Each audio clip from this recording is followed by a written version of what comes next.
5 hours.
Still late. If we ever start getting paid for this, maybe we could start at the same time. Every week. We would have to be on time. Yeah. All right, let's do the mic check.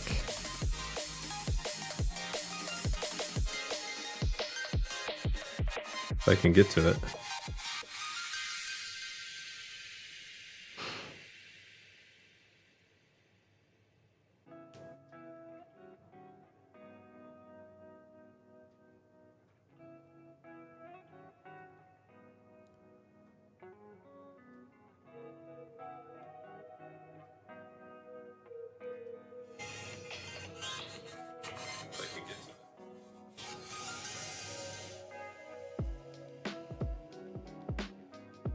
Okay, Brian, tell us how lovely you are.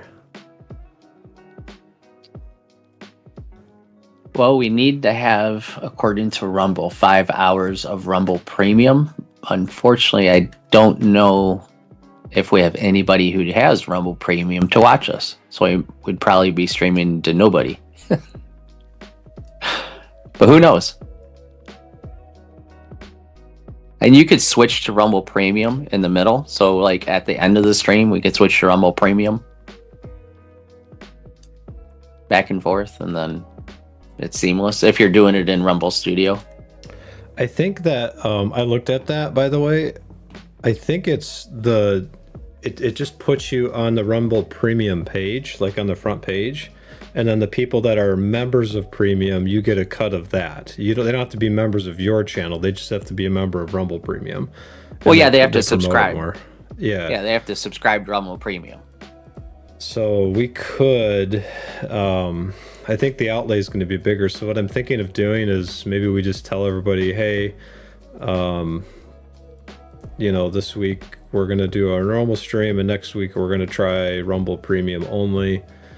And if you want to see us live, you're going to have to go there first, and then we'll upload the video to the other platforms after we're done. I don't understand why they don't let us use like OBS or a regular platform. They require you to use their web platform, and I don't know how to set you up from your desk on that platform. So we're You gonna use have to figure OBS. that out. They do let you use OBS. So you use Rumble Studio, and then you hook OBS into that with the RTM, There's RTP, a RTMP stream. RTMP, yeah. Let me go look at that. Hi, everyone.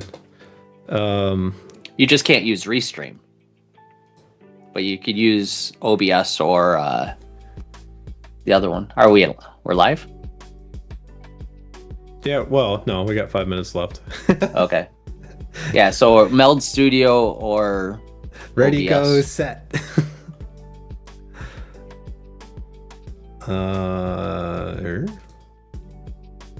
So you set everything up in Rumble Studio. You get the RTMS or RTM. What is it called? RTMP. That link. The Add PTSD? the PTSD, and add that into OBS.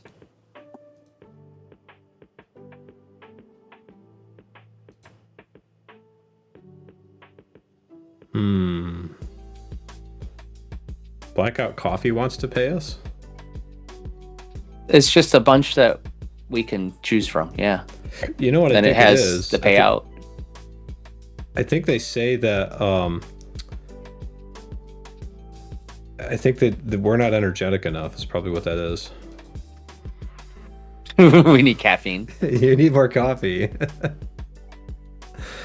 Drive Growth HQ. AI is coming for your job. Ooh, that may sound extreme. Hang on, I'll be right back. You got 4 minutes. There's thousands of people. Oh, that's right. You got a headset that's wireless. It's shooting RF so you can hear me. Pinch it out, Brian. Come on, get it out. You can do this. I know you can. You got this, bro.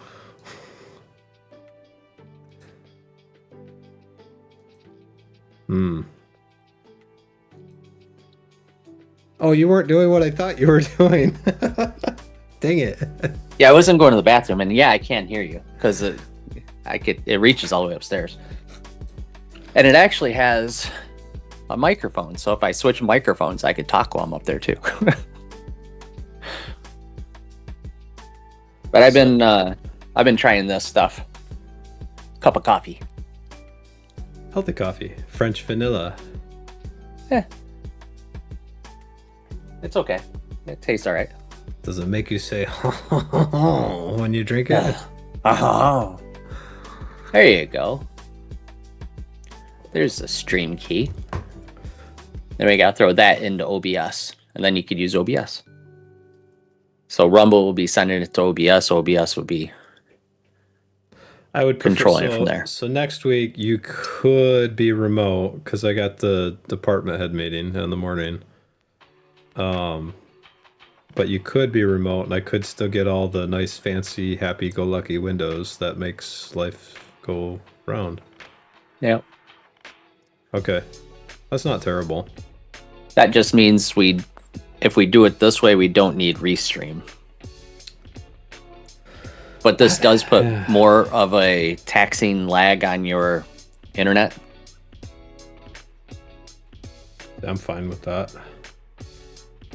I'm more concerned about the fact that YouTube is giving us a little of attention now too. So you add YouTube to it, so you could stream to YouTube, X, probably Twitch, from Studio. Ooh, it's like this is actual work. Static stream keys. So create regular key, create low latency key. Okay. So I would need to pull the one from YouTube and add it here, I would assume, right? No. You got 1 minute. You got to explain it to everybody in 1 minute. Where was it? API? No? URLs? It was in Studio. Are you in Studio? You're at rumble.com. Go to Rumble Studio. Go to the upper right-hand corner. Yeah, go to Rumble Studio. There. And I think it's under Settings, the bottom left there. That's where it was. And then Manage Destinations on the left. That's where it was. I already set it all up. Oh, okay. 30 Because seconds. I used it when I was doing it. So we just have to turn them on, connect it, and then it'll stream out to all those simultaneously. Have to get an opinion from people what they think. I don't think they care how we do it. Well, let's get into the weeds. People like the weeds. Let's. I should probably close all this. Rumble. Now we're live. Now we're live. Welcome to Friday. It is June 5th. Wow. We're into June. I can't believe it. This summer is going to go quick, I think. You know, it does that every year. Gets a little bit faster. Welcome, everybody. Yep. We have, it's been a quiet week in the market. We've got a few announcements first. We've been invited to join Rumble Premium. Yeah. Because we are moving up in the world, Tom. We're going to go from making 14 cents to maybe 15 cents. Maybe. We could only hope. So what that is this week's stream is a normal stream. We're just doing our normal OBS thing. And now we're going to try, hopefully we don't break it real bad, but we're going to try doing the Rumble thing first, and Rumble should then send it to X for the people on X. I know there's about 30 of you. And then the people on Twitch, which I think there's mostly just bots there. So trying to sell us things. We've only streamed on Twitch like 3 times. Hey, Matt. So good afternoon, Matt. Hey, look, we're almost on time. It's like 1 hour late. That's not bad for us. I like how you say I'll call you in a sec, but your sec is like 30 minutes. You don't know what a second is. I actually do know what a second is. The problem is I have these kids and they're out of school now and they're really loud. So I'm trying, it's like, okay, are they going yet? Are they gone yet? I love my kids, but I can't have screaming in the background. You could have called me still. We've been invited. Stream. We've been invited to join Rumble Premium. YouTube feed crashes. That's what we're discussing. We were a little bit worried that, like, okay, YouTube gives us about as much as attention as Rumble does. So if we go this way, what does that mean? Is YouTube going to reach out and say, hey, we'll promote your video more? I don't know. This whole thing, like this economy, is hard to learn, honestly. No, it was. I don't know, previously to a year ago, that you could not stream simultaneously from YouTube to other content platforms like Rumble or Twitch or anything else. But within the last year, they've allowed you to simulcast your stream, so they're okay with it. This is their anti-bullying. Oh yeah. No, this is them losing high-level members to Rumble and saying, or Twitch. People going back to Twitch and saying, oh, well, maybe we should allow that too. Take a look at Intel stock today. Actually, the past couple weeks. They went from up 500% down to 384. Mm-hmm. It's almost like we knew. Let's go look at it. It'll go back up. Everything will go up if we keep printing money. Yep. Yep, there it is. Oh, there it is. Yeah, so... Who let the dogs of the Dow out? That's stupid. Don't... Yeah. Let's cut that part out. No, keep it in. We'll do a meme of it, and we'll see how many people get that. So this week, I've been paying attention to a lot of the Fed meeting minute notes, and there's been some dissonance there. We've got a few, I've got our this is a pro version of Copilot. We've got this pulled up because I want to look a little bit deeper into it. What's this? What? That was random. This is a Copilot. Well, this is Copilot. Just so you know, everybody cares about my AI experience because it'll affect their AI experience. All right. Because we're basically slaves to Microsoft. No, the reason why I've got that pulled up is because I want to look a little bit deeper about this market pricing in rate cuts, and now all of a sudden with the Iran conflict and the energy crisis, even though the United States is awash in oil, like we're making plenty of it. What that's going to do with the overall market? Because I think this one paywalled me finally. But there's I've got a couple articles here that talk about like the government issuing T-bills. This is Wolf Street again. And then we have the Federal Reserve has got some message on the inflation. There was a few other articles that I wanted to talk about, but honestly, it's been a pretty quiet week in the market, unless you're in crypto. If you've been in crypto, you've had a bad week. Yeah, crypto dropped under 60 today. Yeah. Oh, actually, we even went further down. Yeah, it's not been a good week for crypto. So, what I'm trying to do, and what we would like to try to do, is determine. Okay, do we? Because like Berkshire Hathaway is sitting on a huge pile of cash right now. They've been a net seller of stocks for a couple years. And what I'm trying to figure out is, okay, well, if they've been doing this, the last three crashes, they did the same thing. So it's like, okay, if the Fed is saying, well, we're no longer looking at lowering rates because of inflation, we're looking at raising these rates, well, that's going to put a lot of negative pressure on economic activity, which already is pretty abysmally bad. So if that's what's happening, what's this going to do to the stock market? And I like to be apocalyptic and doom and gloom about everything all the time because I apparently I don't get out enough. But it's going to go to zero. It's all going to go to zero. The rapture will happen and the earth will blow up. No, I'm trying to figure out and time this, and that's always been my Achilles heel, right? Because I'll buy a stock, and the next week it'll go down by like 10%, or I'll sell a stock just like we did with Intel when it was up 500%, and then the very next week it'll go up another 20%. It's like I missed it again. We do have a few viewers that wanted us to look at, I think it was CAD. Let me go look at that one. There was a couple stocks. So Comcast was one, and I'm pretty sure, Brian, you might have to look at our comments for that on YouTube. I think it was CAD that they wanted us to look at. Tom has a personal rain cloud that follows him around storming. He does. I do. It helps water the flowers. It's by his own making, though. He creates that storm cloud. I sing "Ring Around the Rosie" as I do the dancing with the cloud. A pocket full of posies. Yeah, that children's rhyme was actually really depressing.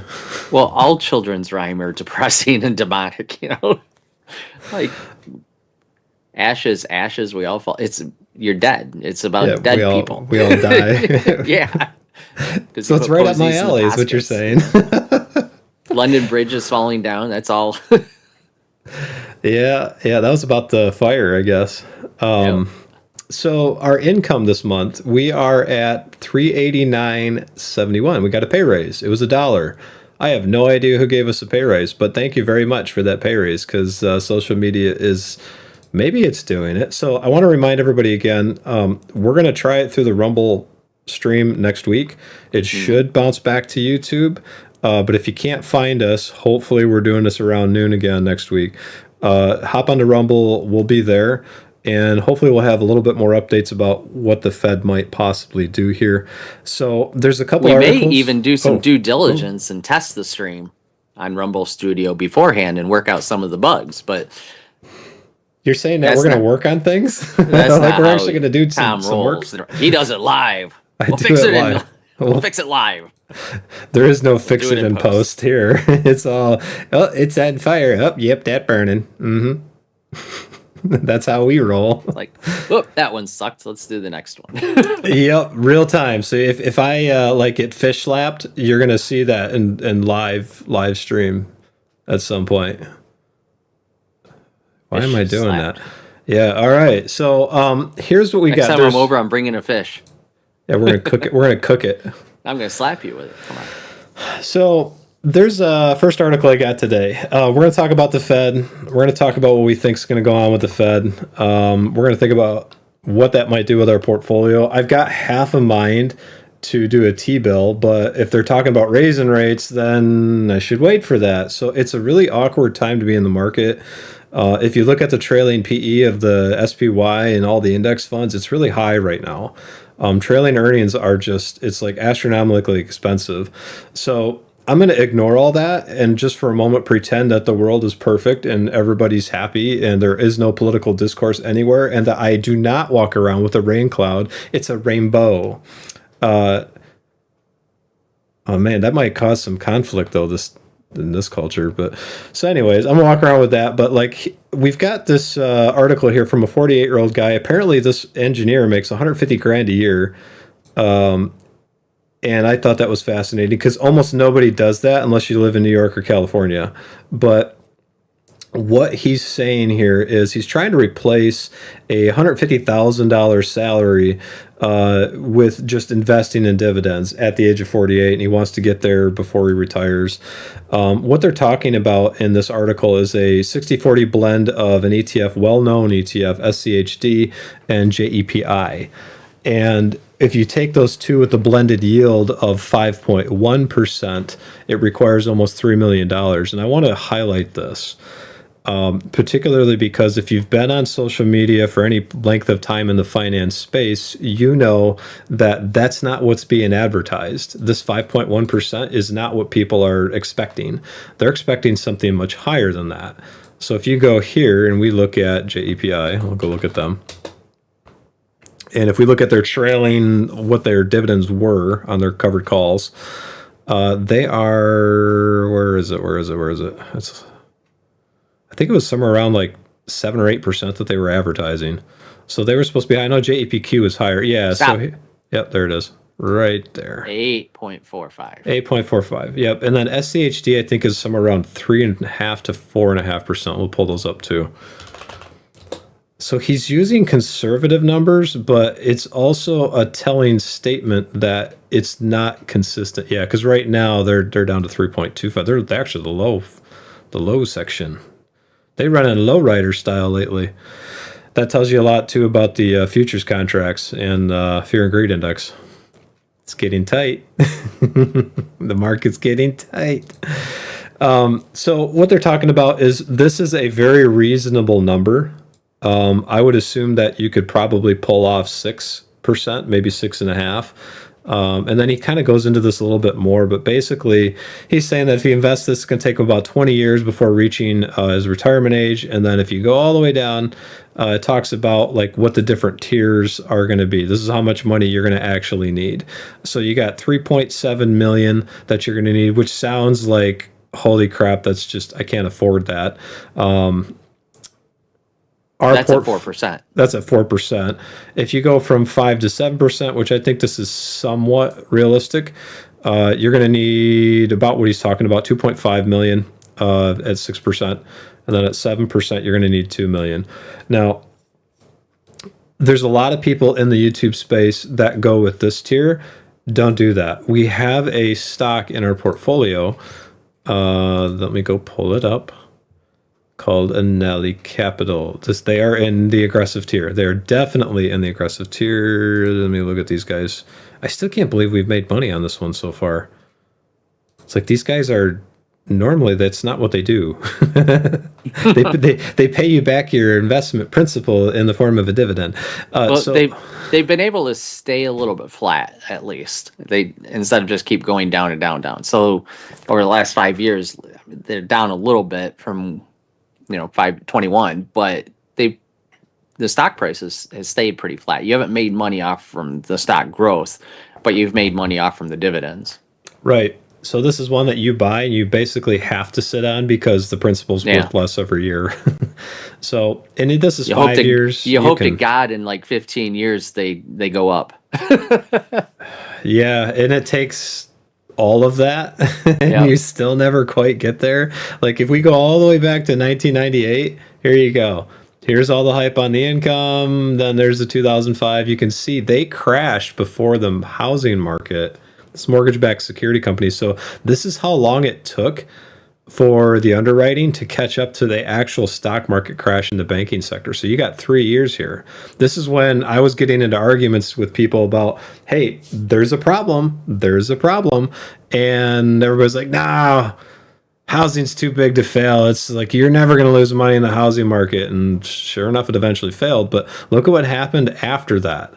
They just kind of stayed flat, and then net asset valuation, like if you had $1,000, now you've got 990, and the next year you got 950, and it went all the way down to $20 basically, from a high of well over 80. So if you're going to hold this long term, right now should, in theory, be a good time to buy it. Yeah, we've been back and forth on this one a lot. The reason why I would steer away from that is this. And I think you've seen this before. Yeah.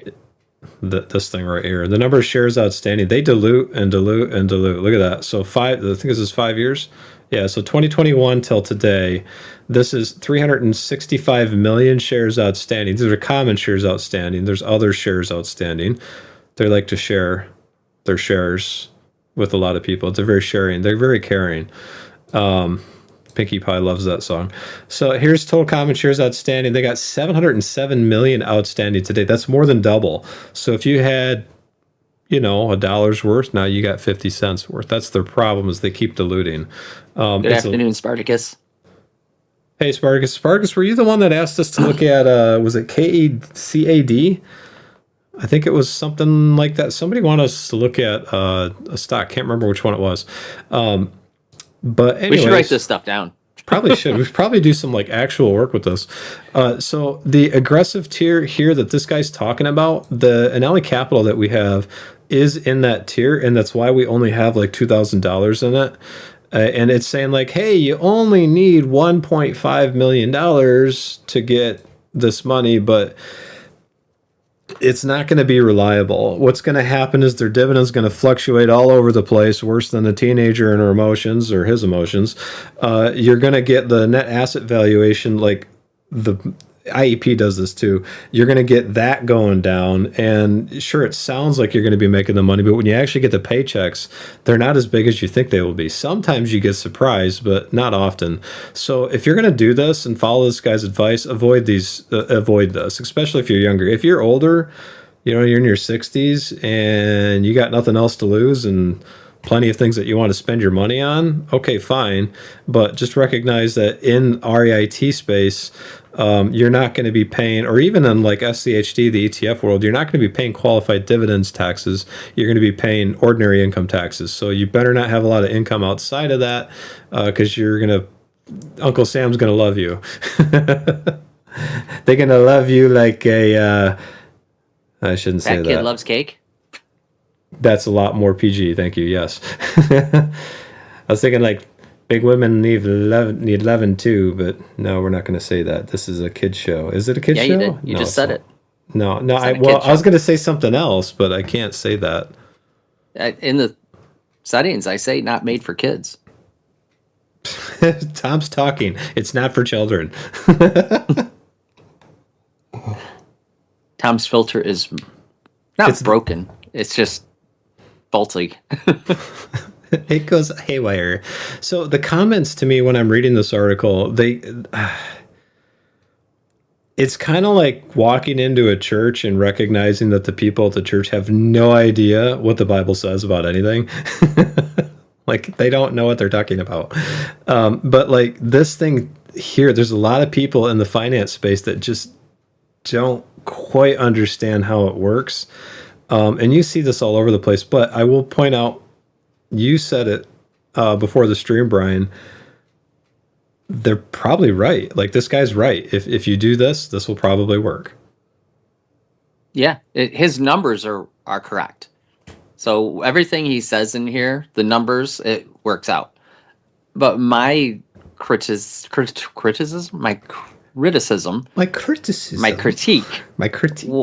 was that not everybody makes $150,000 a year. Very few people make that much or more. So it's yeah, but Yeah, here's a guy that says just that. I make $50,000 with that number, so I will just keep dreaming. You don't have to dream. You can do it. We did. We did it. Well, sort of. We're not at 3 million in this portfolio, but Yeah. like it's here. We're You can invest on $50,000 a year. It's just going to take you longer than if you have $150,000 a year. Now, if you make $150,000 a year and you live like you make $50,000 a year, you can invest in a lot, you and you can, could get here quicker. Very quick. and probably quicker than me because I buy things. But the problem is, most people who make $150,000 a year didn't get that off the bat. Some people come out of college making that, yeah, but most people start at 50 and work their way up to 150, and along the way, you know, they start off driving your Geo Metro, and then go up to something higher. They go to the BMW, the life scope creep. Just it really is a thing. Then you get that $80,000 pool, and it just and you finance all of it. I mean, people aren't paying cash for that usually, so lifestyle creep does eat in on that 150,000, and it's not going into your investments. I'm glad you didn't say something like corporate America eats your soul along the way, but that's too realistic probably. Well, So that's just a given. That's So we've got another article here, and if it seems like I don't have a lot of articles, normally I got 5,000 things to talk about. Like I said, the market's been pretty quiet, and it's a big wait and see with the Fed. And I want to talk a little bit more. And if you guys have points that you'd like to add to this, I want to talk a little bit more about what we think will happen. They did a meeting most recently with 4 dissenting viewpoints. Like they don't agree. There's some people who want to continue to cut rates. There was 4 people that say, no, we need to raise rates right now. My problem, before we read this article with this, is that if the Fed moves 25 basis points, if you know what a point is, it's basically like 1 basis point is 0.01%. So if you're doing 25 points, that's 0.25%. If they move that and all of a sudden the United States somehow magically becomes Iran's best friend and the strait opens up and the oil starts flowing, the backlog is over a year now, but let's just say it clears out right away.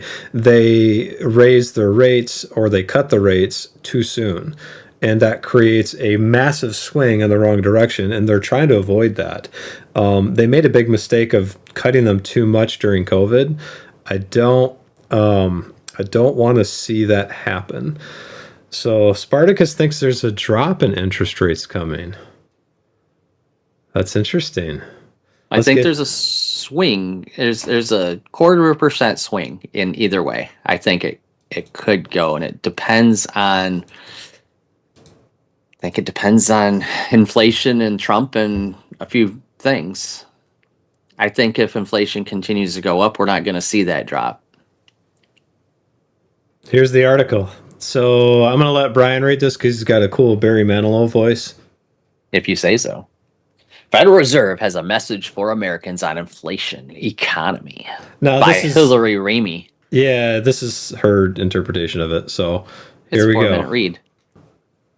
Inflation is running at 3.8%. The Iran conflict is pushing energy prices higher. Markets have priced out rate cuts entirely through at least 2027.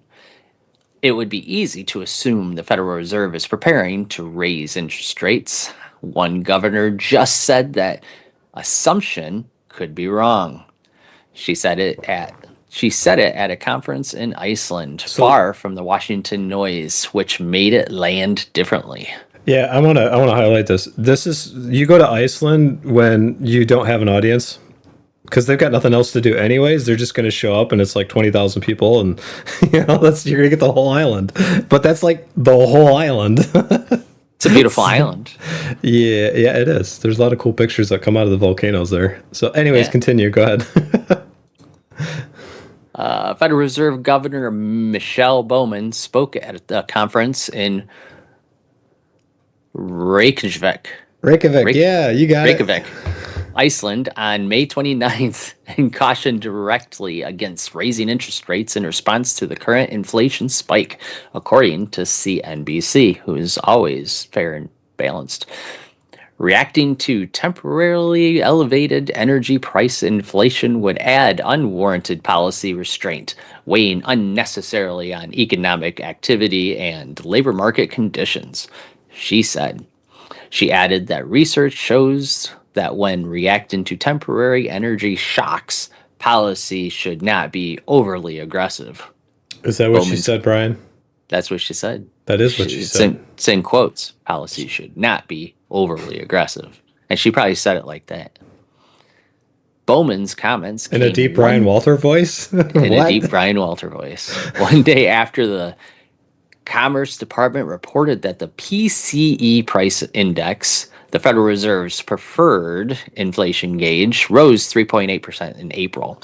Core PCE, which strips out food and energy, rose 3.3%, according to CNBC. Those rates and percentages, I think it's stupid. They basically exclude things like the rising costs of houses, food, and cars. So, like, those are your three most expensive things. What are they measuring? Like blankets? This is how much this nice quilt went up last year. We think it's 3% more expensive. Anyways, So sorry, keep going. food and energy only added 0.5%. Yeah, I think some of those measurements, I understand why they do it. I think it's kind of bunk though. They need to take it all and, like, if they're going to do that, categorize it. Say this is this section here, and we've got the data to do it. I mean, geez, they watch everything now. So anyways, keep going. Sorry. The core of Bowman's argument is a distinction that matters enormously for rate decisions. Not all inflation is the same, and central banks should not treat every price spike as a demand problem that higher interest rates can fix. When inflation is driven by broad consumer demand, raising rates works by cooling spending and slowing the economy. But when it is driven by a supply shock, an oil price surge from a geopolitical conflict, for instance, higher rates reduce economic activity without addressing the actual cause of the price increase. The actual cause of the price increase in this case, oil companies being greedy. Drop the mic. All right, keep going. Bowman acknowledged the complexity directly. She said the policy response depends on the duration of the Iran conflict. Should fighting be prolonged, the more likely I will consider shifting my approach to thinking about the balance of risks, she said. That conditionality is important. She is not ruling out tighter policy. She is resisting a reflexive response. Yeah, and she's one of four. So then after this, they get into what's actually showing up. So Spartacus, I would challenge you a little bit in the fact that I believe that we are actually more likely to see flat to potentially an increase than we are a lowering of rates. Everybody thinks that Warsh is going to come in there and he's gonna go with Trump, and the thing is he's one vote and there's like a dozen people on that board. So if he's got to deal with New York. Yes, he's not the only voice, and trying to be the dissenting person while also being the chair means that you're probably not going to be very popular. And yeah, so I think Powell, is he still on the board? We looked at this last week. I can't remember if he stepped down completely. Yeah, I think he is. Let's see. He's still on the board of governors. The AI is probably going to get this wrong, but we're going to, as of while you're looking June, that up, my crystal ball is telling me no change. Remember, at least for the foreseeable future. Let's see what they say. Federal Reserve Board. We looked at this last week. I just can't remember it. So we looked because we wanted to know if Yellen was still on it, but she is not. But I think Powell still is. Greenspan. Yep, there he is. Other governor, Jerome Powell, former chair. Yeah, so these people all get a vote. So it's very unlikely that you're going to see one guy. Now, granted, he can help steer it, but it's not just, it's like a regular county board or a corporate board. The board dictates things, and everybody talks about, like, it's the evil CEOs. Like, no. Well, maybe, but mostly no. It's the board and the investors because the board says, we need to do these things. You're our whipping boy. You will do everything. Even if you believe 100%, you're still our whipping boy. You will do everything that we tell you to do. And if you don't do it, your replacement will be happy to do those things in your stead. I remember working for Hanover and Fidelity Investments when they had their big like acquisition. And they called me in Christmas Eve and their system was down. You couldn't get to fidelity.com. It was pretty ridiculous. This is a long time ago. It was like almost 20 years ago now. But like they had this slogan is at Hanover, it's our policy is performance. And man, they meant it. Like seeing the insurance agents and all the 401k people actually work, they browbeat them to death with that. It's like you better perform, and like they'll give you kudos. It's a good atmosphere if you're performing, but if you're not, look out. And that's kind of the way it is with boards and CEOs. And like just because Warsh is the chair doesn't mean that he's just got like a la carte to do whatever he wants. Same thing with Trump. Like Trump can't do anything he wants. There's actually a process in place. As much as he probably wants to do anything he wants, he can't. So I think one nuance worth noting. Ooh, here we go. This AI says there was a leadership transition in May of 2026. Yeah, we know that. When Kevin Warsh became chair, replacing Jerome Powell in that role. Very good. Ooh, let's do that. Let's see who wants to break. Yeah, who breaks down the voting? Well, Spartacus says, from what I know here in Europe, it will go up next week. So he has put his name on that prediction. You are saying the rates will go up. So there's I'm on the fence. This is exactly why we need to talk about this, because the problem with these rates right now is you got to look at what's happening with T-bills. You got to look at the housing market. You got to look at the energy crisis. It's not like 1970 crisis. Got to look at unemployment. Yep, you got to look at unemployment. And right now, it's a very, like they keep talking about this K-shaped economy, and it very much is, where you've got people at the bottom that are really struggling, but people that are middle high and up are not. Like they're doing better than they've ever done before. Because the stock market is doing better than it's ever done before.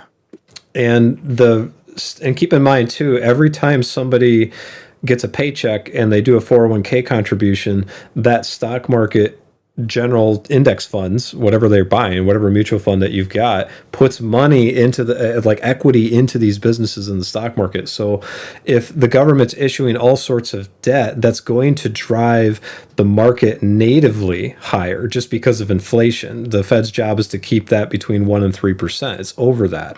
And that's exclusively because of Iran, I believe, for the most part, is causing that. So before the conflict started, it was actually getting really good. Like it looked really good. And there's a lot of articles that said that, hey, the economy is getting bad, but that's not what the data was showing at that time. Now it's starting to show that. So we've got another article. So this is the Federal Reserve one.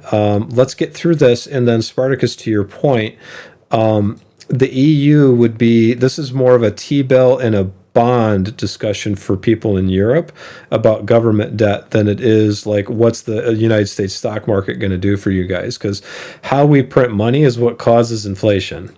The more we print, which we don't have a shortage of that going on right now, the more it's going to cause these prices to spike. Now you also have to look at where the M1 and M2 money supplies are going.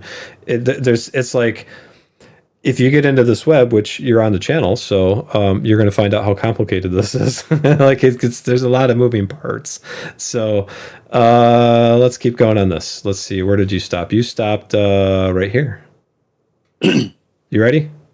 The headline PCE number of 3.8% tells one story. The data underneath tells a different one. The Dallas Federal Reserve's trimmed mean inflation index, which strips out extreme readings in both directions, puts the 12-month rate at just 2.3%. Now, mean just means it's a bully. It's not really nice.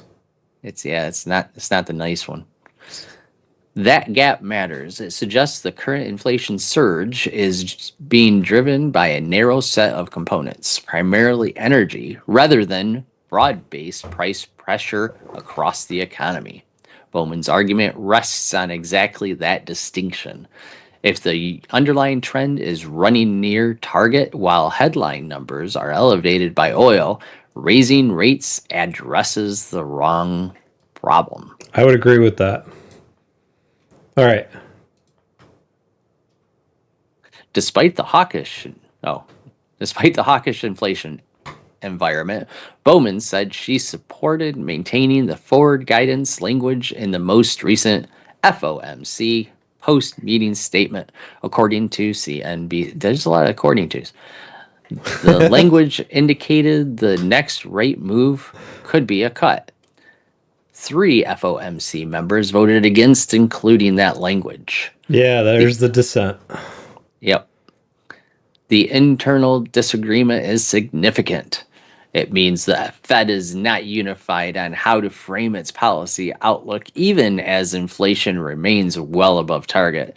Bowman's willingness to defend cut-leaning guidance signals she sees the current inflation spike as temporary rather than a reason to abandon the eventual path towards easier policy. This is what Spartacus is trying to get at. Yeah. Markets are currently pricing virtually no chance of rate cuts through at least 2027.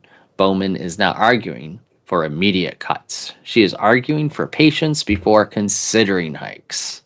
Yeah, because it's their neck on the line if they get it wrong. Yep. So let's get their take first. I don't necessarily agree with this too much, and there's a liquidity reason for that, but let's keep going because otherwise I'm going to rabbit trail the whole thing. It's all you. Bowman is 1 vote on the Federal Open Market Committee.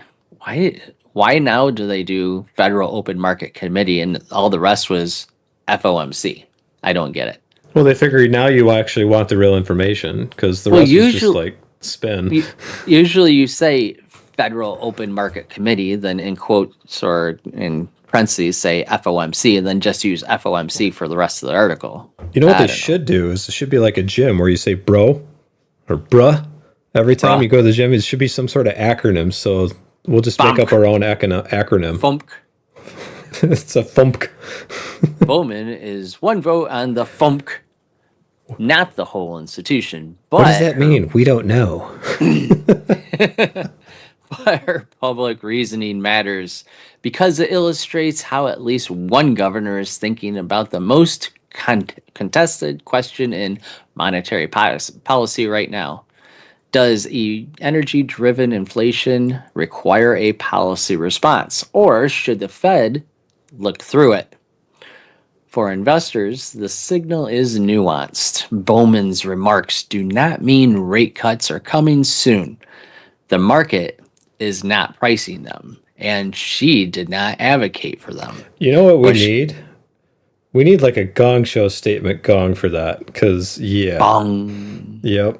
All right, keep going. You know what we need? We need more viewers and more money. And anyway, what she is signaling is not every Fed governor is ready to pivot towards hikes simply because headline inflation is elevated. For Americans navigating higher energy costs and elevated borrowing rates, the practical implication is that the Fed is watching the same conflict-driven inflation data everyone else is. And no, they got more data than that. They've got a lot more data. It's not just the conflict-driven driving the inflation. And at least one governor believes the appropriate response is patience rather than tightening. Whether that view ultimately prevails at the FOMC demands on how long the Iran conflict runs and how broadly its price effects spread into the rest of the economy. All right, so essentially this is one of the dissenting views of 4. The others have slight different takes on that.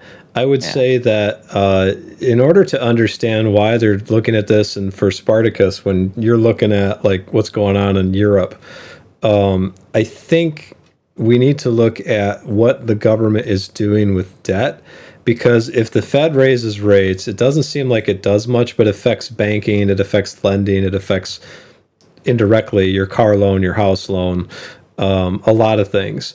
So, Well, the idea of raising rates is to cool the economy. It raises the price on the things that you would normally get loans for, and the products that you would buy. It slows down spending in the economy and slows down the entire economy after that, so that inflation goes down. That's the basic high level simplification of why they do that. so why does this matter? So the FOMC, FOMC. that's our new thing. We're going to coin FOMC. that. We're going to get people saying that. The FOMC. The FOMC. So at the seven governors, they always 7 votes. There are multiple regions. I think there's like a dozen. Yeah, got the camera in, I can't read that. So 12 regional federal banks. Only 5 vote at a time. And so, like I said, Warsh might be the chair, but like there's a lot of people at a lot of different places that can override him. And it's it's very rare to see dissent among bankers. People who are nerdy with math tend to agree with each other simply because the numbers say, like, you don't get 2 + 2 = 3. Like usually math works out pretty consistently across the board. Where you might get some dissent often when you see with these votes is like one region is seeing something completely different than another region, and that's a real thing. So Europe might be seeing something very different than what the United States is, and there's like rotation that happens on these votes. But basically, even though it's 12 votes, there's not equal power. Yes, the Board of Governors gets 7 votes. Everybody else only gets 5. It's really surprising how fast AI just like pulls all this data together. But basically, you got to look at why they would do that. So if these people that are dissenting, they're only 4, and remember, there's 7. So that is kind of a majority, but it's a split down the middle because one of the guys in there that's not quite sure is just saying wait. So you've got right now this environment where they're not really sure.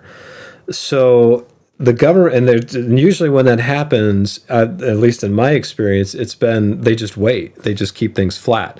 So Spartacus, what I would say to your question is I think there's a better chance that they're going to do nothing then, or if they do something, it's going to be a very small amount, like 25 basis points. If you see them do like half a point or a full point, that's going to cause like huge ripple effects.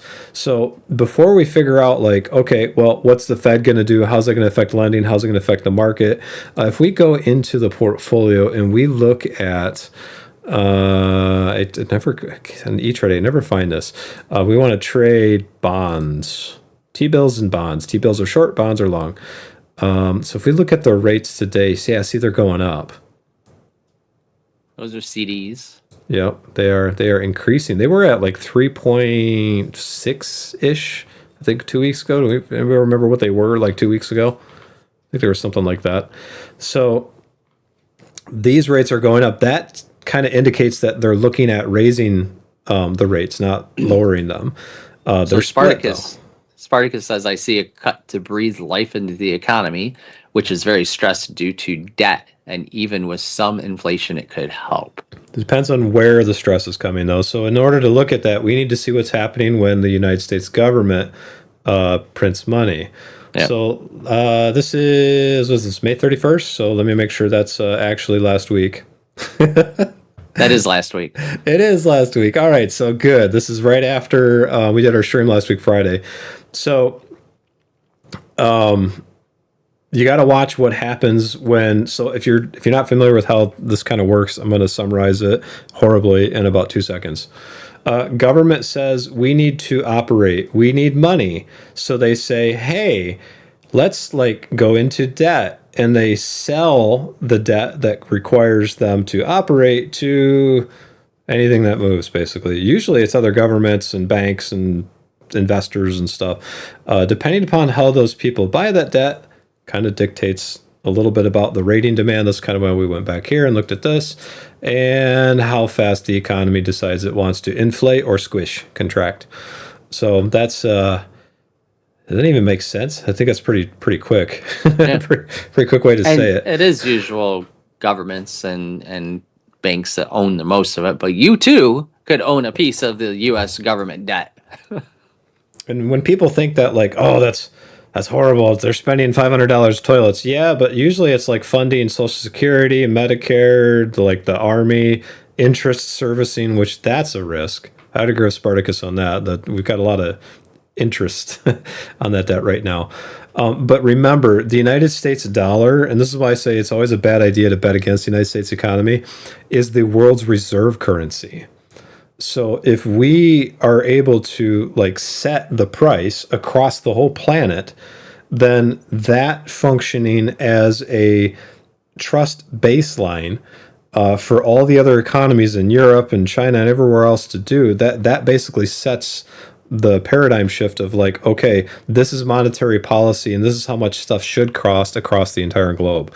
That's another almost way too quick simplified version of like how that goes, but we have this. So when we issue debt, as long as there's buyers and as long as that stays stable, this is where the Fed and all the central banks and IMF and everybody else comes into play. We're going to be fine. Where that shows up and where the disparity comes in, and this is where you get the media and like the people who lean left say that's the problem, is you've got a huge disparity between the haves and the have-nots. So that I'm not going to get into that argument. I think there's some truth to it. Especially if you go back 50 years and you compare like what things bought then till now, then you can go onto the right side of the argument. You can say, well, back in the 50s, the average house is only like 1,000 square feet. Now you've got a 2,500 square feet with a 3-stall garage, and you're thinking, oh, our life sucks. It's like your house is 3 times the size, dude. And you have things like smartphones and TVs and like really nice cars. And right. I'm going to get into a different argument, but... But Tom, talk about whether too much in private credit can melt and cause contagion. From what I've heard at the Fed meeting last time, he said there won't be a problem, but when they say that, I don't know. I don't think they know. That's why they wait and see. Right. I'm. The problem is they're trying to predict the future as much as we are, and nobody can actually predict the future. You get lucky once in a while, but Jesus even talks to me. He told me everything. He says he's coming back. You have to have That's the only thing I know. That's the only thing. That's all I know. It's the only thing he says. You have to have different avenues of predictions. Like if this happens and this happens, this happens, this is the consequence. If this happens, this happens, this happens, and this is the consequence. So the only thing you could do is give some sort of prediction percentage as to what everything's going to happen, and try and hedge your bets either way. So if this happens, what do I do? Or if this side happens, what do I do? And just kind of hedge your bets between that. So no matter what happens, you don't lose a crap load of money. And I think a lot of this does rest on if Iran gets solved. If it gets solved next week, it's a different story than if it gets escalated, right? If it does, you're going to see Chevron and ExxonMobil with a new yacht, because they're not going to lower the prices enough to make up the difference. Well, at least not like right away. It's crazy how quickly the rates raise, but how slowly they lower. Yes, that's the point. Yep. Again, it's greedy oil companies. I would position a Spartacus in the space of, because I really appreciate your comments. They're helps us engage us. So if there's other people listening, like you should fact check us. It's fun. Yeah. And if you think Spartacus is wrong, go ahead and just comment and spark that debate. Oh, good Lord, that's going to be. For me, between the lines, there could be another 2008, and it could be much worse. I'm not seeing that right now, because there's demographically in the United States, there's a birth rate issue. So what I would look at, Spartacus, on that note, before we get into this next article, I would look at demographics of major economies and major countries. China, as a good example, had a 2-child birth policy, and women in that country still, to this day, have like very few rights. They're not treated the same way men are. So for a long time, you had a lot more boys than girls being born and being raised up. So now you have a birth rate that's like almost 50%. So in order for a population to maintain its current trajectory, because things happen, you need 2.1 children for every couple. The point one is stem cell research. I don't know, but it's their foot. Here's your foot. We're gonna name it's their him conjoined twin that's off their neck. We're gonna name him Frankie the foot. No, it's so you need 2.1 kids per couple, and they're well below that. In fact, if you look at most developed countries, the problem is it's like even the United States, I've been seeing numbers between 1.4 and 1.7 depending upon where you look. So even in the United States, we're not meeting just staying flat. The only reason why the United States is growing is because of immigration, and that whole discussion is a giant cluster something. We could debate that for the next 6 hours. Right. So when you're looking at China and their demographic cliff, you look at the United States, we had the boomer generation that was born and caused a huge bulge in the economy. You can even look at the industry surrounding the boomer demographic age with how the stocks of that age group did. Like Gerber baby products had their huge boom when this was all taking place. So going forward to like China, think about 2030 on forward. And if you want kind of a really good explanation of that, take a look at what's going on in Japan. There's like some of the, not the urban, but the rural towns, there's schools that are closing because there's no kids there. In fact, one of them, they did a video on this. I think we showed it a few weeks ago where like the old people are going through the town and they're putting up these creepy mannequins to make it look like there's people in the town. It's like, yeah, that's kind of creepy. It's really sad too, but that's well, if you want and you got some money and they'll actually let you buy the land, you could go through and just buy entire towns. Yeah, because there's only like 3 people left in the whole town. Like just that. Buy it up.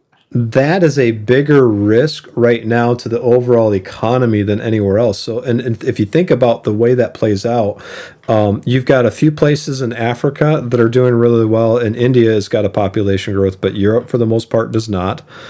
The South America does not. There's getting a lot of brain drain. Russia is destroying its future with their conflict and their birth rates.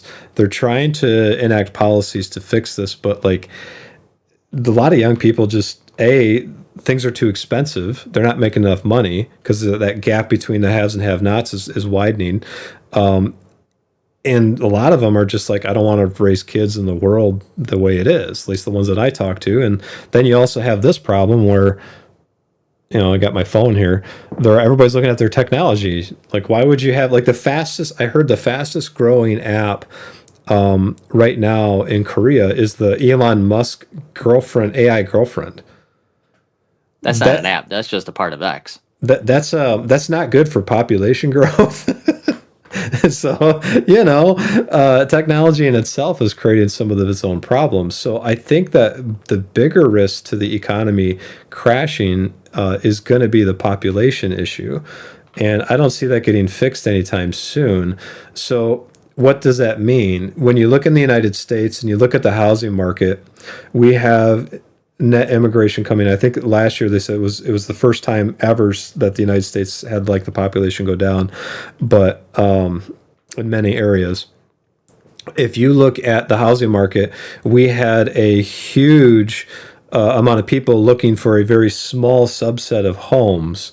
And in 2020, the Fed said, oh no, this is a problem. There's a huge economic cliff because everybody just got laid off. They lowered rates, and that just exacerbated the problem, made it even worse. So everybody that was looking for a house suddenly could buy anything they wanted. So if you were trying to sell your house back then, what do you think you would do?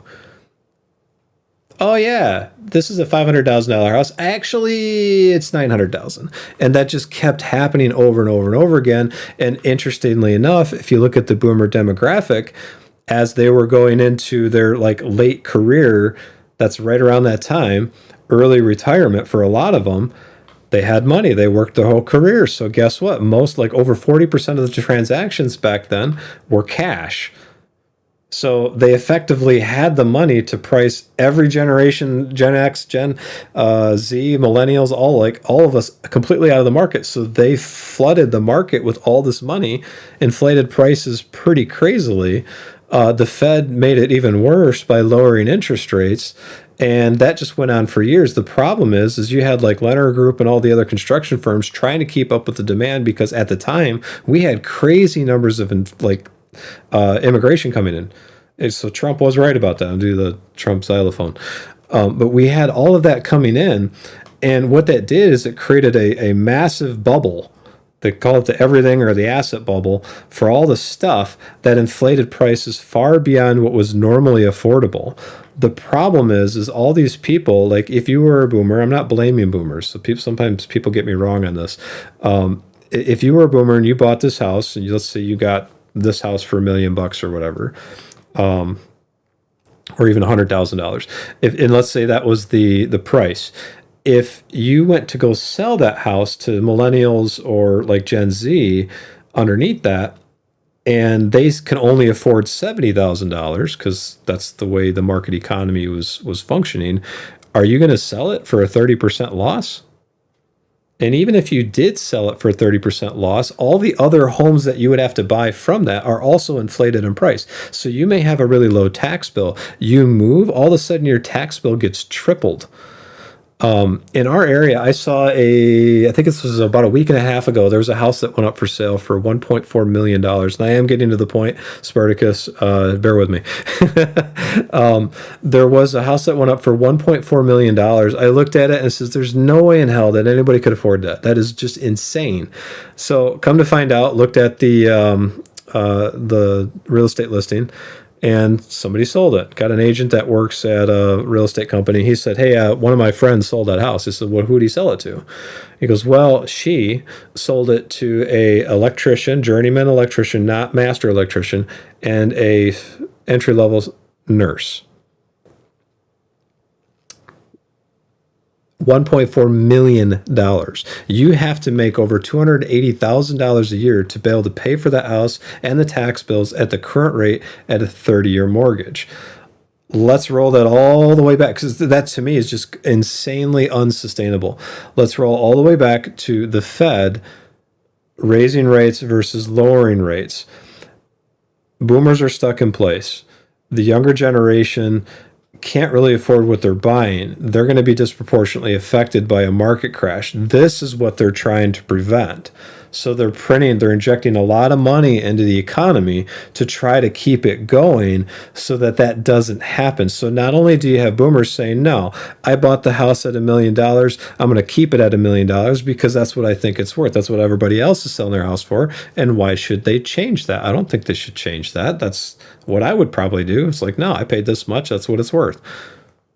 Maybe that's stupidity. Maybe I'm just stubborn. Who knows? It's stubborn. And it really goes back to 2003 to 2008.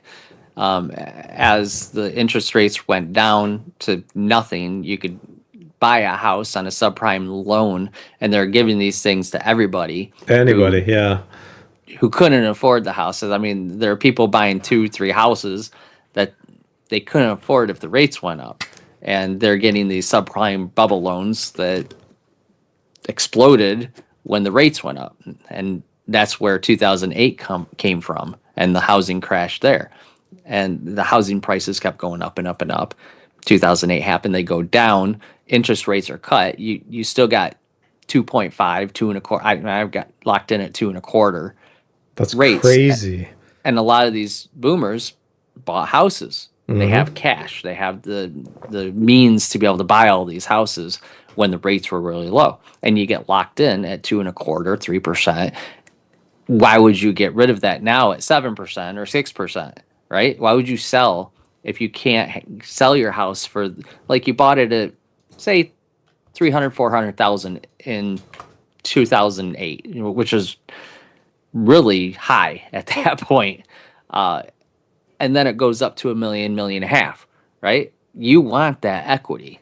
You're not going to sell it for a measly $200,000, $300,000 profit. You want that 1.5 million for your retirement, but you're not going to, because one, you have a super low payment and super low rate, and two, by now you may have even paid it off. So you're just going to sit on it until the economy gets to a point where people are going to pay that price for that premium. There's another part to this too. If you sell a house that's over $850,000, guess what? You pay taxes. So these people that buy this $1.4 million house, if they ever try to go and sell it, the government's going to come and be like, oh, you just made $600,000 over the limit there on that house. So guess what? You owe us $180,000. You owe taxes. Yeah. It's part because I bought our house in 2010, so I too cashed in on the lower house prices and locked in at 2.25. So I'm not selling. So that mentality, I'm not selling, is exactly what's happening. We have it's increasing lately. It's getting a little better, but we had this huge glut of buyers and almost no homes available. And that also contributed to the problem.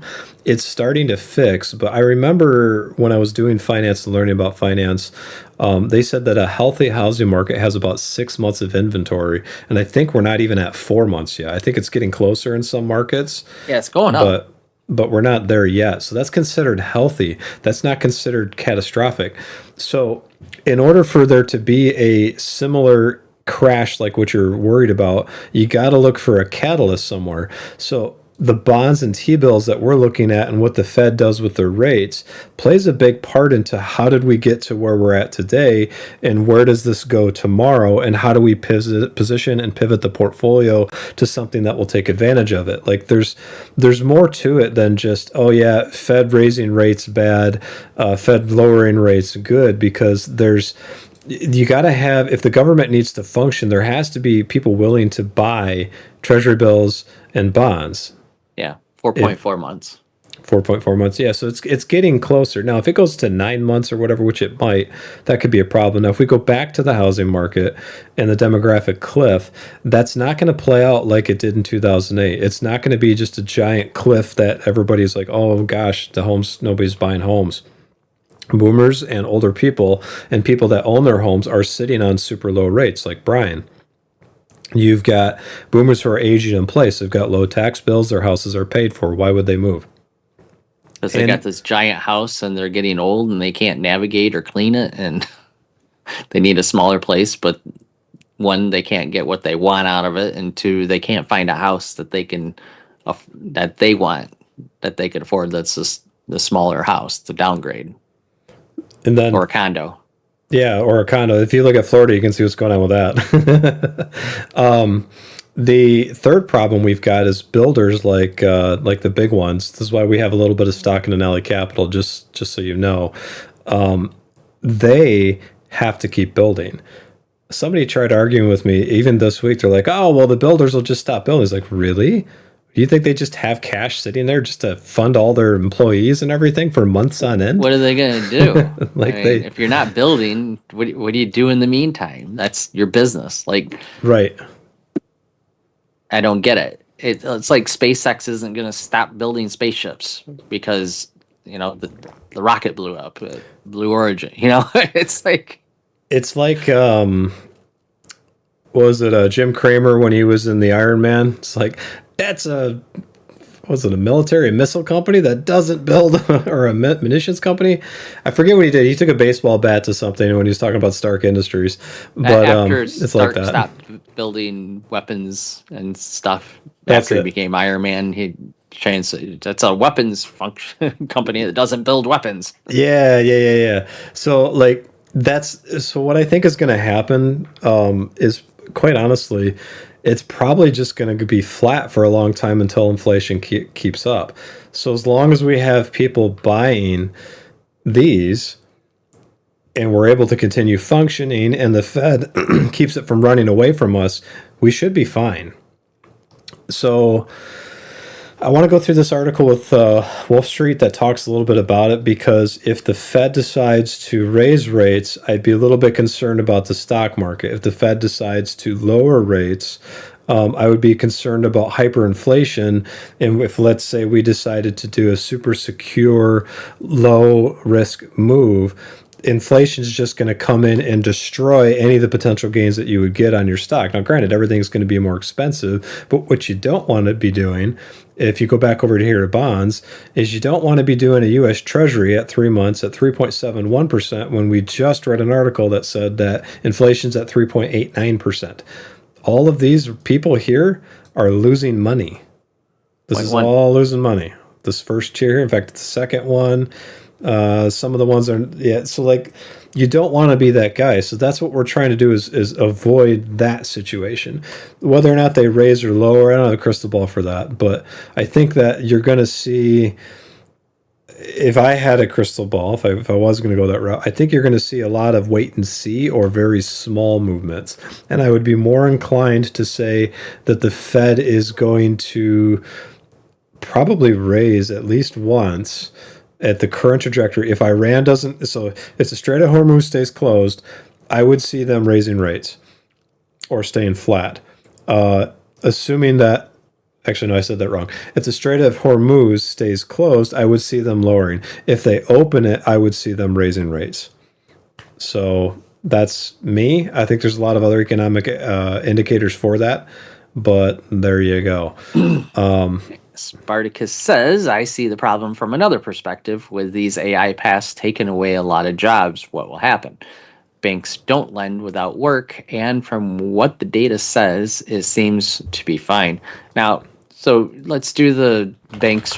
Yeah, the banks are lending differently than 2008. That's why I don't, when you said this is going to be another 2008, I don't see that, because 2008 was a subprime loan problem that caused the economy to crash and crashing home prices. This is a completely different reason for any of this. It's more attuned to the dot-com bubble with the AI and all that.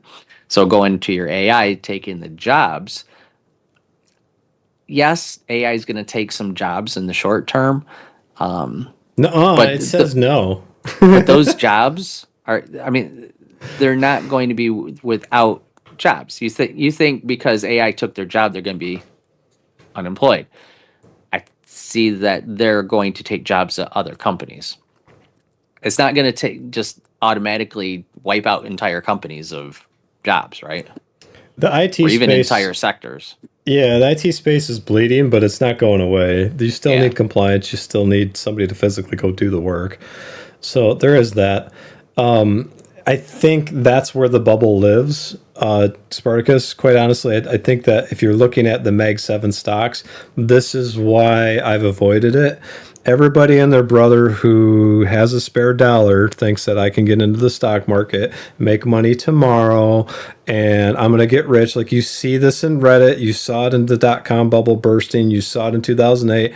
Everybody who, like, oh, I work in the factory. I just made $500,000 in the stock market. I don't have any education or knowledge about this. But like, you saw that those two crashes, you're seeing it again where a bunch of people come in. What are they buying? They're buying the Mag 7 stocks. They're buying what everybody else is buying. Oh, not only that, it's not just the Mag 7 stocks. It's like all these other AI companies and upstarts that are trying to be part of the Mag 7 that people are pumping money into because they want to get in early on this upstart AI company that could potentially be worth multi-billions, and your $17 investment is now a $300 or $400 investment, right? And you're making hundreds of thousands or millions of dollars off that. But like the dot-com bubble, I think the AI bubble is going to be similar in the way that these upstarts are going to fail. Not every AI upstart is going to, like, what do they say? 3 out of every 5 businesses fail. So, I think they're going to fail. They're going to get bought out by bigger ones, and there's going to be a few big companies left. 5 or 6 AI companies left out of all of those. And that's where the AI bubble is going to burst, and you'll see a lot of the stocks change and the money fall through.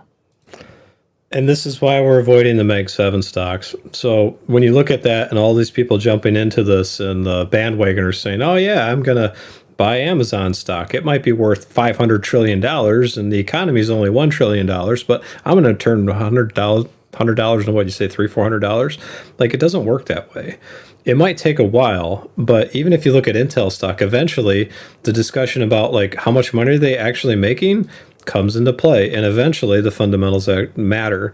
So I think the risk is where the money's going. This is why we got this Wolf Richter article coming up, and I also think that that's why, you know, when you look at Google News and you see this stuff, this is a mischaracterization of jobs. And I want to see if AI can say this. Let's pivot this. So let's pivot and ask how many jobs. Now, remember the population stuff we just did are needed each month to keep up with population growth in the United States. I'm speaking regarding the job report. Now, last I knew, it was around 280,000 jobs have to be recorded in order for that to be a sign. So Spartacus, to your point, they were saying like 172,000 jobs are created. So I think that's negative. But if the population isn't growing, that could be a strong report. So like I said, there's nuance in these things. Report for, is it this month? Yeah, June of 2026. I'll see what this says. See how fast it goes. But and again, I'm going to reiterate that taking away a job doesn't necessarily indicate an unemployment statistic.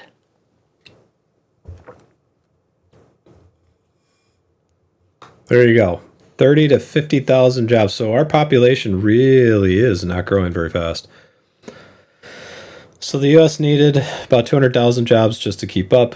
And now it's like much lower. And this is because, yeah, okay, so AI says everything I was thinking. So if you're worried about AI taking the job, it's going to take our job. That's what I'd be worried about. No, I think that with the market, if you are heavily into the Meg 7 stocks, the ones that have got over $1 trillion valuation, I would say hedge your bets against that. Not that I don't think AI is a good thing. We're using AI right now.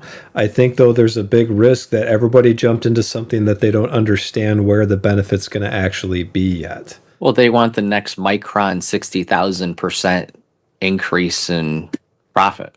Are they still going up? Micron? Yeah, I haven't looked today. We're going to look today. There we go. Micron stock. Nope. They're down slightly. Yeah. Day traders. Man, talk about market manipulation. Look at these guys. So they were, I'll do 6 months. I got to do a whole year. There you go. There's their low for a year. They were trading at $100 a share. They went up to 1,000. 1,000. That's 10x.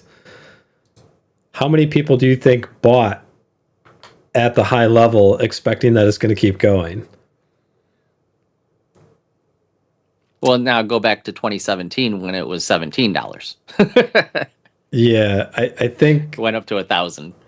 I think a lot of people, especially retail investors, are jumping into the market at this point. I don't think they're jumping in way back here.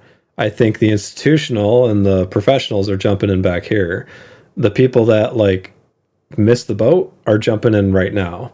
And this is where I would caution you on, like, be very careful with this environment, because there's a lot of like Micron Technology. Sure, there's some good news here, but it doesn't justify a 10x gain in less than a year. No, that's crazy. No, it jumped way quicker than it should have, because everybody jumped into it. They heard, oh, Micron's gonna get into the AI game. They're gonna get all these contracts, and let's get in. Yeah, I'm sure people were talking about it. I'm sure it was hyped up. People were talking about it that they listened to, and you just got to be careful who you're listening to. Even us. Yeah. Even us. So if we look at this Wolf Richter article on the same note, now we're trying to figure out, like, with all of that context, that's a lot of context, I'm sorry. With all of that said, I want to bring this into play with, like, what's actually happening. If the Feds raise rates, that's going to affect the T-bills. It's going to affect short-term, long-term rates. It's going to make a statement on the economy. Where do we put our money? That's really what the question is. Like, if the Fed's going to do this, where do you put that money in the situation? So, not here. We're not going to do this.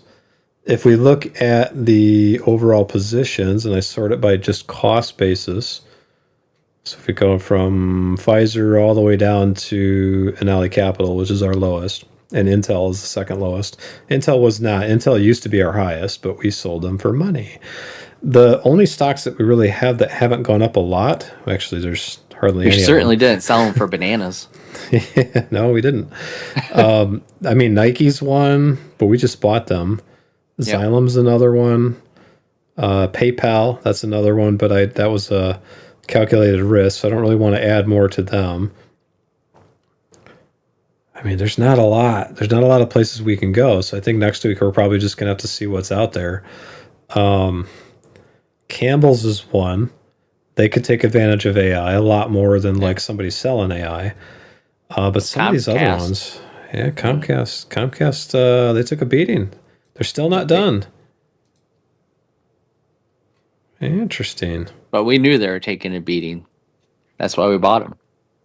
Yeah, well, like I said, you buy them and then they go down. Then you buy more. Then you buy more. When did we buy them? 2 months as they ago? go down. I think that was 2 months ago. Yeah. Yeah, just like I said, wait, let us buy it, wait a little bit, and then boom, you get 10% savings. You get the better deal. So here we are. T-bills. T-bills. So the balance sheet balloons when tax time comes, and that's basically what the article talks about. If you want this, I posted this in chat so everybody can see it. I'm not sure if people on Rumble saw it. It just said, hey, I don't get this. This is a Wolf Street article, so if you go to wolfstreet.com, you can see it from May 31st. So he basically says there had been a bit of issuance of T-bills during the tax season. And then right here it says in response, they reduced how much they were auctioning and then dropped back when the balance got down to $850 billion. It's a huge balance in their bank account. They started resurging back to where they were before. That's pretty normal. He talks about how they're accelerating, what the rates are going to be. It's actually a pretty interesting article. Here is where the bond market, Spartacus would disagree with you. Bond market continues and is counting on multiple rate hikes, whether the Fed wants to or not. I'll let Brian read this. What do you guys think about jumping into something like SpaceX IPO in the market like we have now, Razor Core? We'll get into that in a minute. For example, the fixed rate 2-year Treasury note sold as a yield of 4.07%, the highest auction yield since February 2025, which was 3 rate cuts ago, when the Fed's target range was still 4.25 to 4.5%, and the 2-year auction yield, 4.169% at the time, was below the target range, implying future rate cuts, which came later in the year, 3 of them. Now, the Fed's target range is down to 3.5 to 3.75%, and the 2-year auction yield was 4.07%, with buyers expecting at least 2 rate hikes in the first portion of the 2-year term. Mm-hmm. In the secondary market, the 2-year yield has been a good predictor of rate hikes and rate cuts. Late last year, it pivoted from more rate cuts to a hold. And in March, it pivoted from hold to multiple rate hikes. And that's exactly the opposite of what the market thinks it's going to do right now. This is the title. This is our thumbnail. Yep. In the past week, the 2-year yield backtracked on the steep gains in the prior week and ended at 4.01%. The dotted blue line shows the effective federal funds rate, now at 3.63%, which the federal targets with its policy rates. Look at that. He actually curates these charts. The EFFR. Yep. Then here's the 26 6-month average. See what that's going. So the Fed and the market, like what the Treasury's doing, they're not like, it's kind of like working at a big corporation where like one team doesn't know what the other team's doing. And I think, so if you get back to the Meg 7 stocks and all the risks that are associated with that, the people that are buying those are not paying attention to like what's happening here. So if the Fed raises rates, imagine what that's going to do to the stock market and all these ballooned AI companies. Most of those are not turning a profit. There's a few that are. I mean, obviously, like Nvidia's one, Microsoft's the bigger another. Companies. So, a couple of the smaller ones, but the smaller ones are relying on investor money or loans. And if their rates raise, then they're not going to be able to afford to stay in business long. Exactly. So you're going to see a crash, but not it's like it's not going to show up everywhere. It's be like one guy's on fire and the other guy's sipping a martini from his yacht. It's like, oh, hey, that's a nice campfire. And it's like, save my house. So no, it's very nuanced, and we have to. I tell you what, I'll buy your company for pennies on the dollar, and I'll absorb it into mine. And you are now my slave. Something like that. At least you're not on fire anymore. Yeah, he pours olive oil on him. I peed off my deck of my yacht and put you out. Yeah. This is they called it the asset bubble. Then it was the everything bubble. Now it's the AI bubble. Something people are not accounting for when they do this is you got to look at overall trajectory of what's happening. There's got to be some kind of baseline inflation, and right now everything is just like, it's almost like watching a kid that's strung out on caffeine and coffee and their daddy's credit card, and you just got done throwing him inside of a church, and that church was like Southern gospel where they're hanging from the chandeliers kind of music, and he's all fired, or she is all fired up, and you send him to Las Vegas. Okay. That's what's happening. Eventually, it ain't gonna work out good. So I think that, like, for us, so if you're trying to figure out, like, okay, what are you guys going to do? And by the way, there's something wrong with Restream. It's showing that Rumble is not there, but it says we're streaming to Rumble. So if you're on Rumble, like, give us a shout out. Okay. But I think it's still working, but we're gonna find out. Yeah, it's still streaming. Okay. I don't know what happened there, but there's a lot more to this article. And you're talking about the 30-year Treasury yield. You can see where he thinks that's going. They're talking about, Spartacus, the exact opposite of what you thought. They're talking about rate hikes, and it's got more to do with monetary policy of keeping the dollar as a reserve and making sure the economy doesn't, like, crash. So where you're going to see the crash is, it's kind of like, again, Intelligent Investor says whenever the market crashes, you can see who's swimming naked because the tide goes out. So I think the overall sentiment here that I would do, and if we're looking at all this, you can see there's overvalued stocks. This one got paywalled, so we can't really talk about it. And we can talk about the U.S. labor market adding jobs. This is a strong report. This indicates not rate cuts. This indicates rate hikes. So like I said, I'm more on the neutral to 25 basis points up. I don't think it's going to happen this month. It might happen next month, though. Maybe they'll do it this month. They see more stuff than I do. So I think for us, I think what we need to do next week. Yeah, I don't know, Matt. It says that you're not there. It's kind of weird. It's like they're trying to give my ego a slap in the face, which is pretty easy to do, quite frankly. But it's just how it goes. I'm on social media. Affirm me, people. I need affirmation.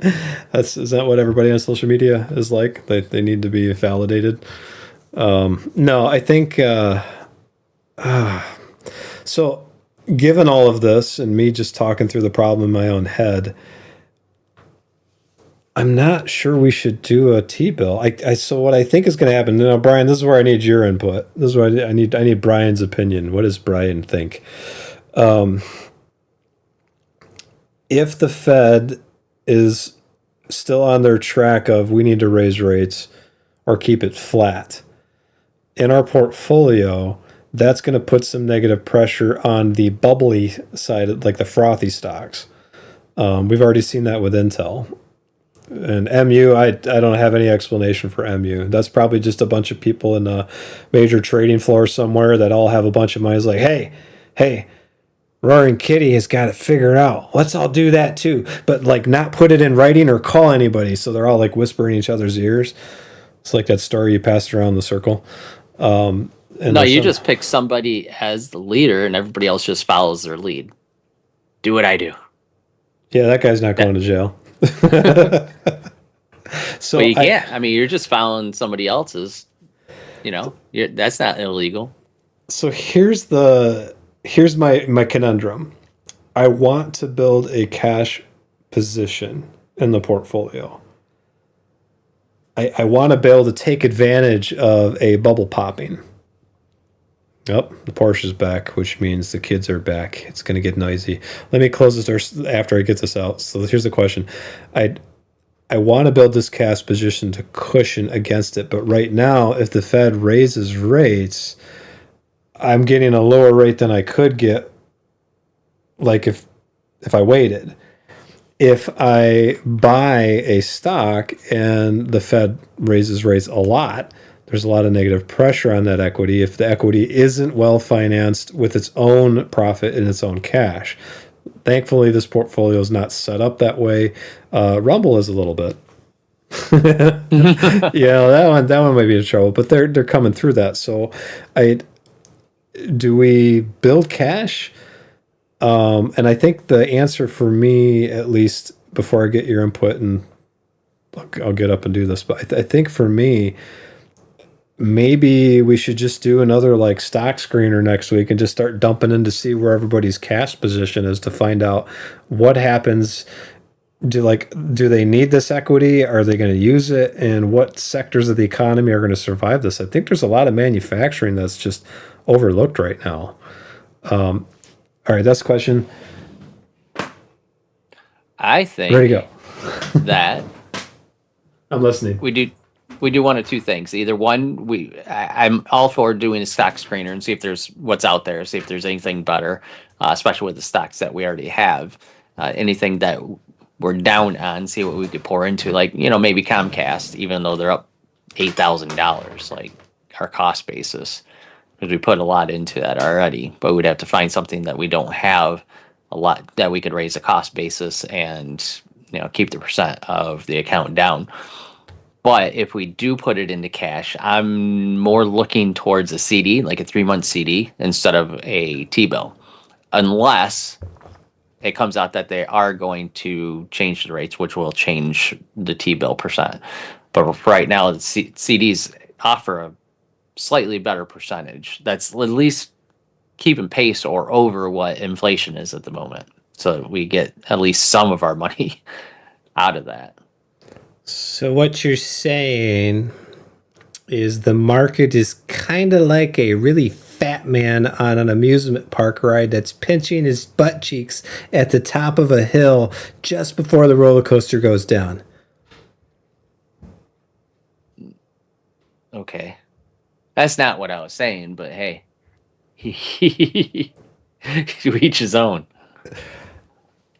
Spartacus thinks that if there's a crash, it could only be mega, as everything else has been in shambles. It's always Trump's fault. I think the media actually likes Trump more than they hate him, Because they make a lot of money off that guy.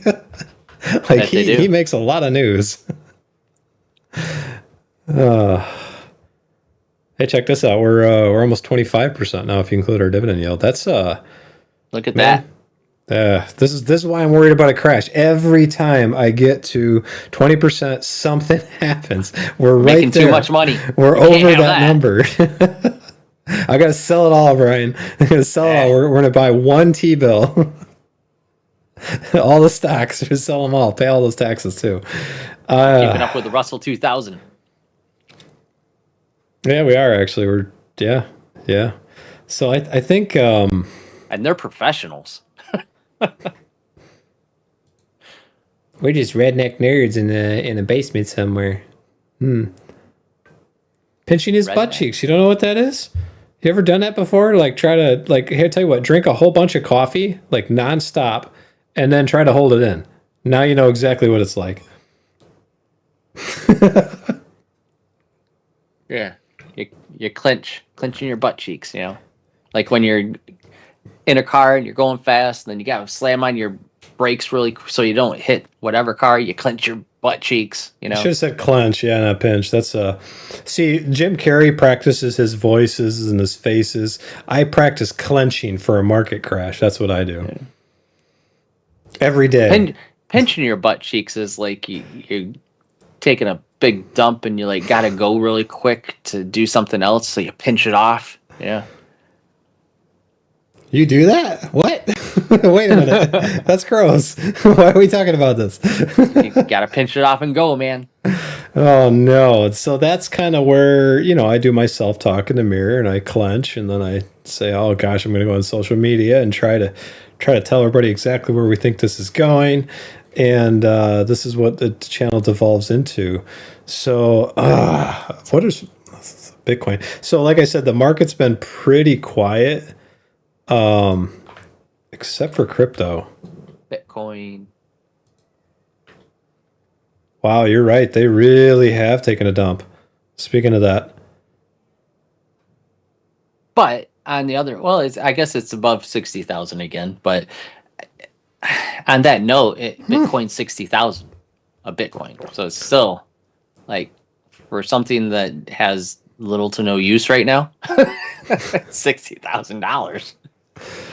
All based on speculation and opinion. That is amazing. How do you do that? I want to do that. Actually, no, I don't, because when it comes crashing down, someone gonna pay. Yep. I think. Well, how much do you think I could make the argument that the US dollar is the same thing. It's only based on our economy. But that's a sovereign government. I mean, that's a little different. And all the central banks from like the whole planet. Yeah, all the central banks think Bitcoin is worth $100,000. Is it automatically $100,000 now? Does that justify its worth? It's a great question. That's why we're watching the Federal Reserve. Yeah. Poor AI. AIs try so hard. It does really well. It does its programming very well. At least when the US dollar was backed by something like gold, you could measure it with something. Like an ounce of gold was worth so much, $5,000. So you got a dollar worth so much of that gold. It's not an ounce. It was, I can't remember what it was, but at least then you had something to measure. Right now you have almost nothing to measure it against. It's just whatever we say it's worth. Exactly. And then we got the military to back it up. It's like that Z thing we watched last week. I've got aircraft carriers. We have ancient maps. They're modern. That's what. See, this is realistic, man. It's like the Roman Empire. They set policy because they just steamroll everybody else. That's awful, but that's what happened. So Spartacus, I saw it get 5,000 points on Nasdaq in 2001. It was below 1,000 points. Nasdaq is the African version of NASDAQ with a Q. It's close enough. I knew what he meant. I'm going to further make that awful and just say, yeah, that's where the kangaroos are. In Australia? There you go. That's the reaction. That's the wrong continent, Tom. This conversation is going incontinent. So here's what I like to do. We go back to pinching it off. We do. We pinched it right off. So now we're Incontinent. talking about the. I pulled up a stock screener to try to help us figure out what we're going to do next week. What I did is a percentage above their 52-week lows, under 5%. So these are people in the past year that have been not having a good year, at least as far as the stock market's concerned. And I like to see which companies show up in this list, because if you have well-known PayPal. brands, PayPal. Oh, it is PayPal. Yeah, No, PayPal is No, it's PayPay. What is PayPay? I don't know. What is PayPay?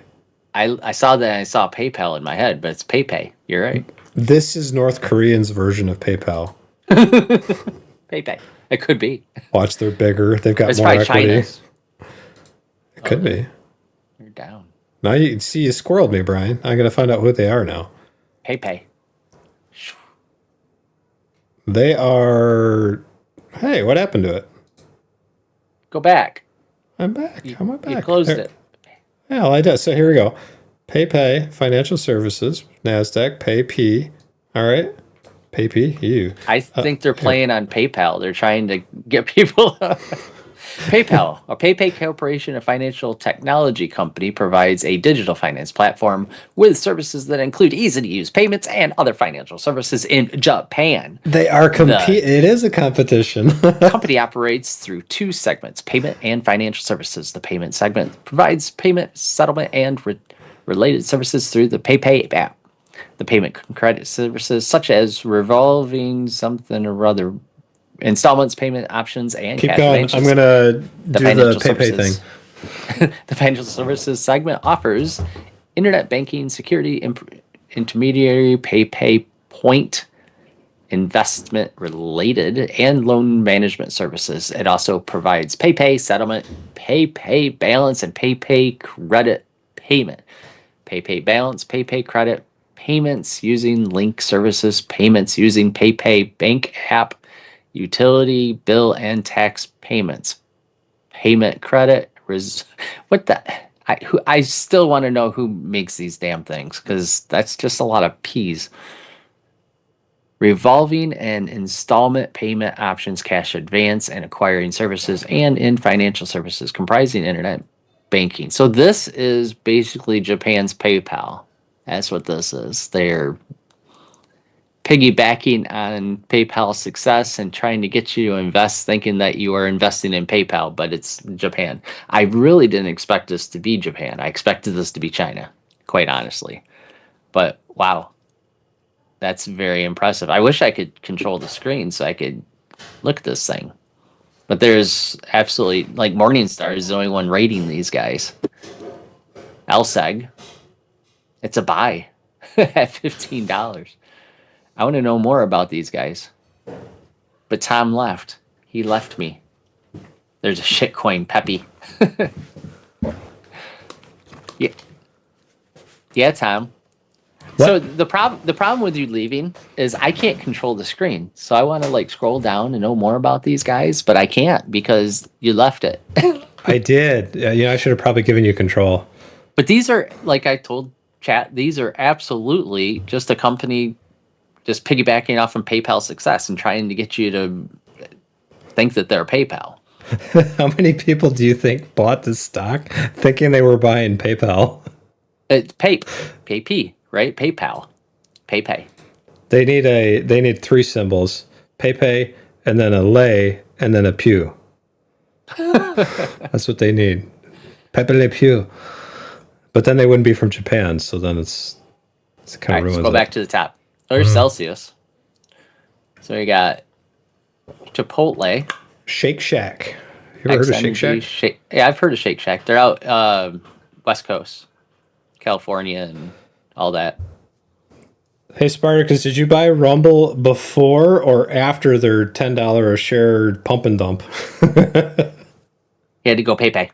PayPay. I Hopefully did. I had it to go was PayPay. before. Hopefully you bought it before. That's how I feel every time I stream. It's like I'm paying every time. I'm paying for it. Now there's Chipotle's down. That makes Unilever. sense. Unilever's down. Comcast, yeah, you guys said earlier that Comcast was getting beat up, so I think Molson is still getting beat up. still, no kidding. I'm actually kind of And surprised Imperial by that. Brands. And we looked at FDP a while back too, so Del Yeah, Monte. Del Monte. All right, so if you want to know a good indication of where all this is headed, this is where you look. And right now, these are a lot of pretty well-known brands. Del Yeah. Monte is like bananas getting destroyed or something. Shutterstock. General Mills, CNA. How there's is some banks in Conagra here. still in business?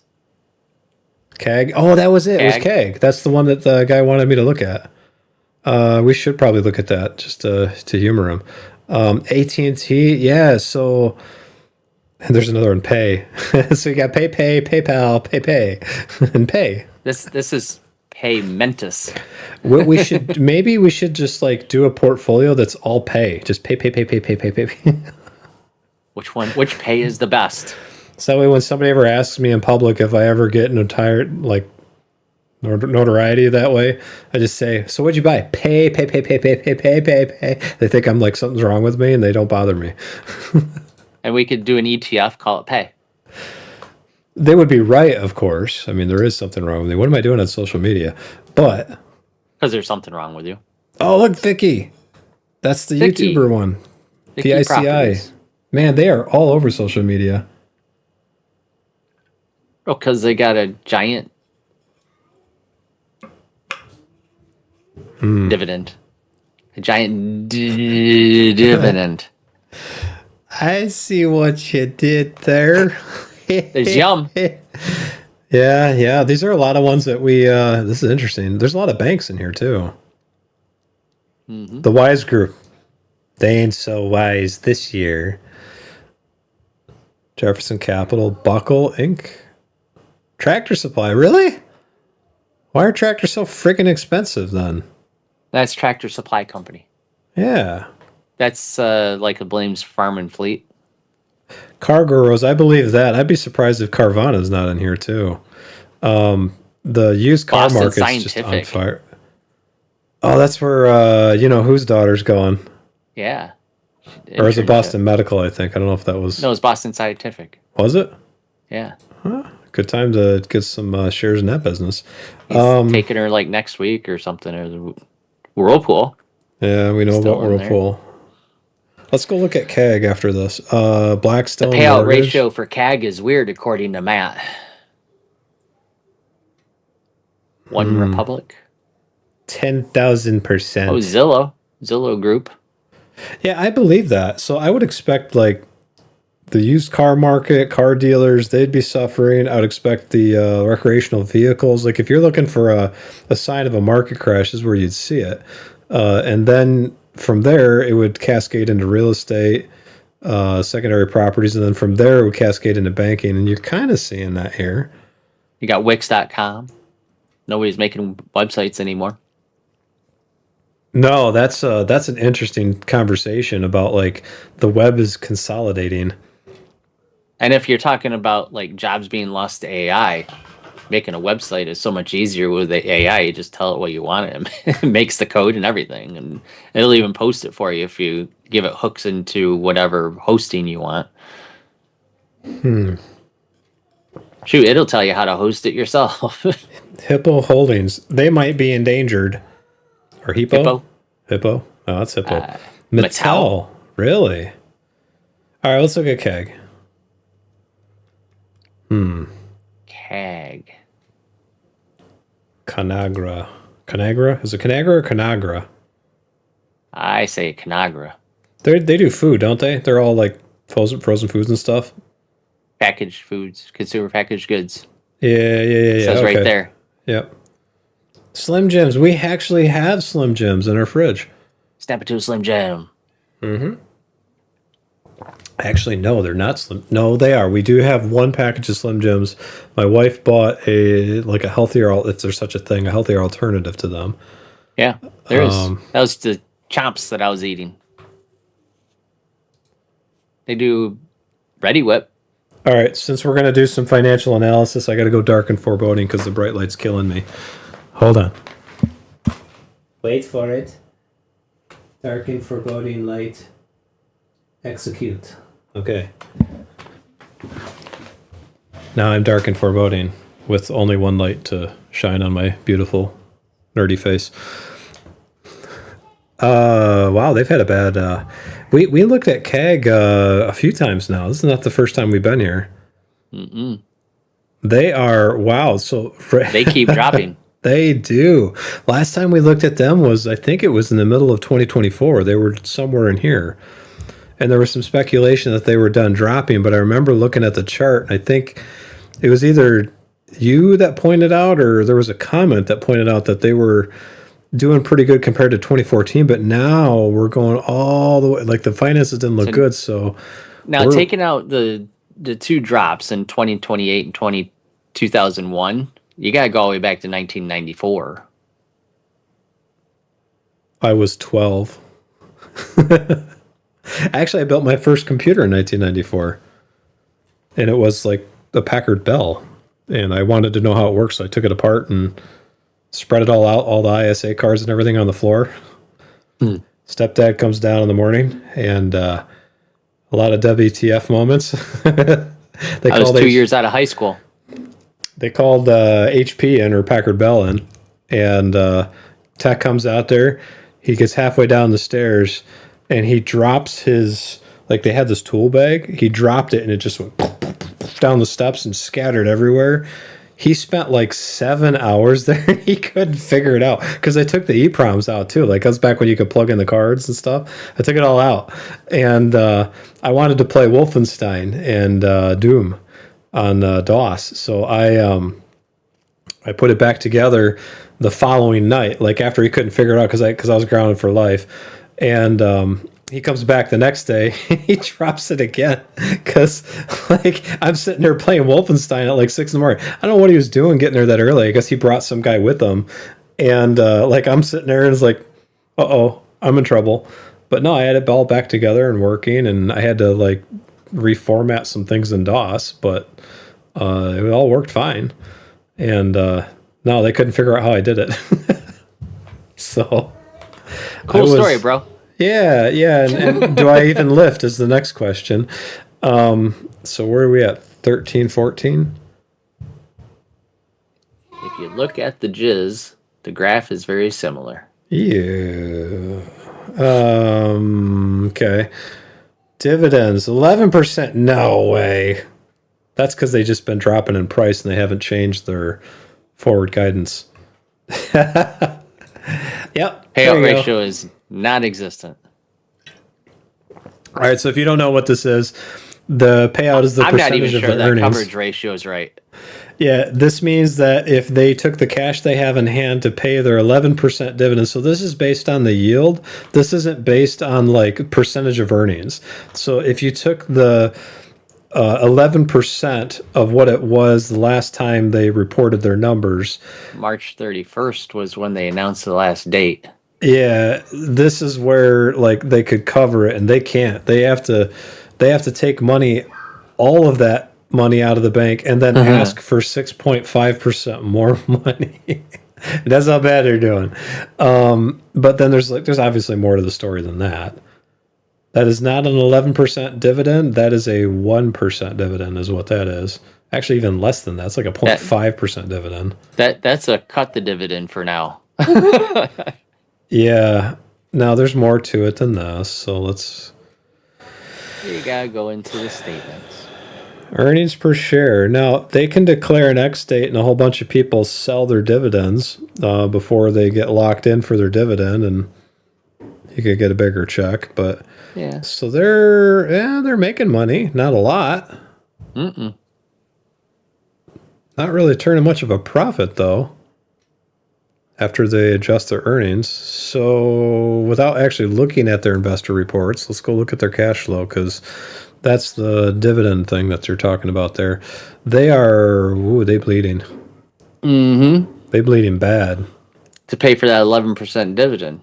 Mm-hmm. Yeah, they're not. That's not 11% dividend. Like I said, that's a 0.61 maybe if you're lucky, somewhere in that range. Well, if you look up there, there also looks like they are paying down debt. Mm-hmm. least they're attempting to. These rates were really good. These rates, they not so good. Tariffs are probably affecting them, I would say. The cost of goods, aluminum packaging, plastics, logistics cost. So like UPS is probably going to get bludgeoned too pretty hard. I did, I bought something and I shipped it from UPS just for like my daughter's scooter. I can't figure out how to get the stupid throttle for it. And they sent me an $11 bill. I got an invoice from UPS because of tariffs. It says this is the tariff cost because this came from overseas. Like, it's a throttle for a scooter. I'm going to make one myself. I'll have her hit the wires together like you hot wire a car if I need to. But I think that's affecting these numbers. But overall, I mean, I think you're right, Brian. They got the short-term debt reduction. The net of that plus the long-term debt, overall, they are paying debt back this year. And the year before. And the year before. So most every year but one, they've been paying back a lot of debt. That's a good thing. They haven't been like bleeding a whole lot of money into investing. Their cash from operations, that's a good sign too. That's on an upwards trajectory. It's kind of violent, but it's there. Their net income, that's not telling a good story. This year's okay, but before that ain't good. What I'd be a little bit worried about is this might be coming from like assets. They might be selling some things. So let's go over there and look at that. What year was that? Let me go back to this. 2025, 2024. So 24 to 25. So it was actually last year. Total current assets, they did go down, but not overall. So that's not what's happening there. They are depreciating more. So if you don't know, if you're not like an accountant, you don't know what that means. I have to do this stuff for my company, and I help customers put together budgets, and usually in the technology space. If you buy, I don't know, a car, let's say a fleet vehicle, and let's say the car costs $10,000, you have to depreciate that car. What that means is you have to pay for that car over the course of 5 years. So this means that you fund... It doesn't have to be 5 years, but that's generally how it goes. Yeah, they do that for tax reasons. You can take the car and just get the full money back right away that year in your tax return, or you can depreciate it over 5 years and spread that refund back in taxes over the course of time. So businesses that don't do this have trouble more than ones that do. So the fact that they are depreciating more over 5 years is probably just a sign of how much things have gone up, not the fact that they're actually growing. Look at the goodwill. They have goodwill. Two down from that. Two down from... Scroll down low. Oh, there it is. Yeah, okay. They got a lot of goodwill. But they aren't goodwill. They're cash. And intangibles. Can't drink. Close my cap.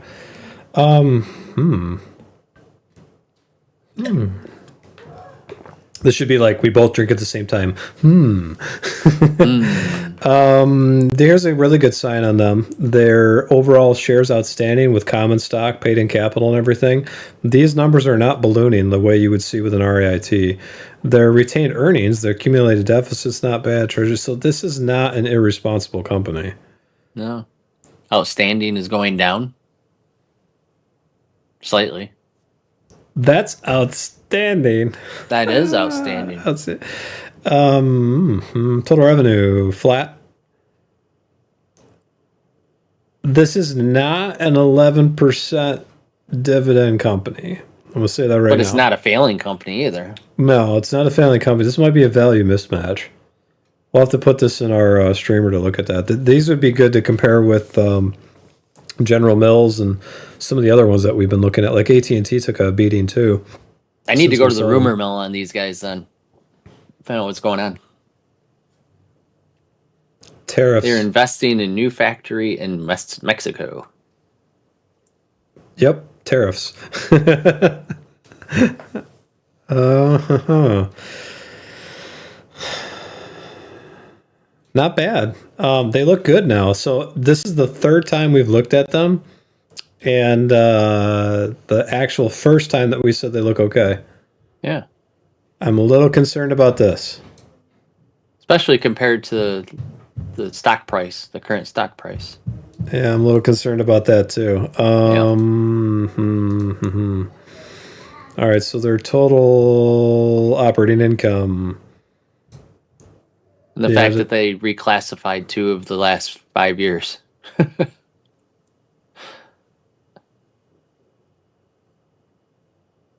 They have net income, and they're not doing it by bleeding assets. I honestly don't buy this for the dividend. Buy it for the value mismatch and the fact that the price can go back up. But again, you need to know more about what they're beyond the factory in Mexico. You got to look at what they're doing because this looks like it's oversold. All right, what does the market edge say? Probably avoid. Yeah. Avoid. Yep. All right. I'm going to add these guys and General Mills to our list for next month. Look at Morningstar, though. Is that Morningstar up there? That's a 5-star. Yeah. Yeah. Well, but there's no economic moat. None. Let's go look at Conagra Brands. Why not? Let's go do it.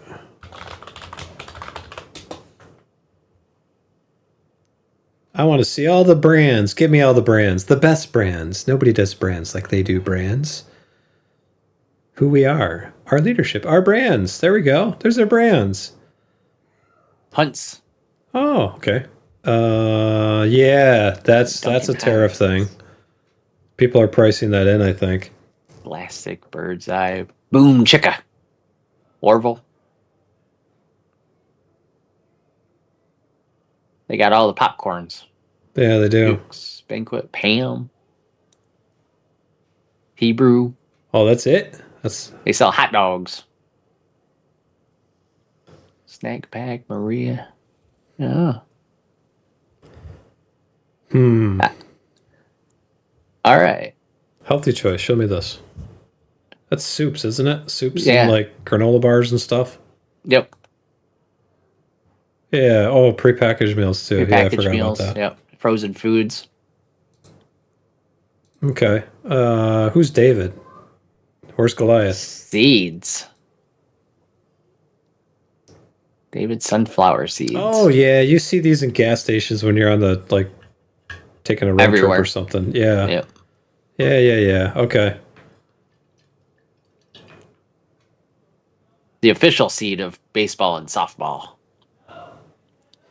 Instead of dip. Swiss Miss. I know what they do. Hot cocoa. Oh, you got to be verified. They think we're robots. It's a very secure site for the hot cocoa. They don't mess around. Bird's Eye, I think, makes a lot of different.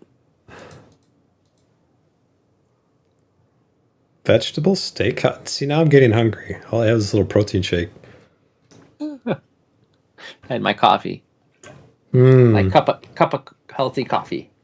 So why are we looking at this one a little bit more? Because the numbers look good to me. That's why. And because, it might be nice to do that. All right, now we need to go to the investor relations and find out what they're buying and what they're doing.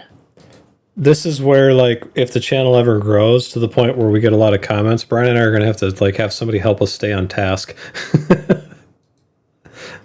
No, you were talking about this. Oh, okay. I don't know, man. I think if we do blow up and do all that stuff, I think we just talk longer. What do we want here? Do we want the Conagra Brands, Conagra?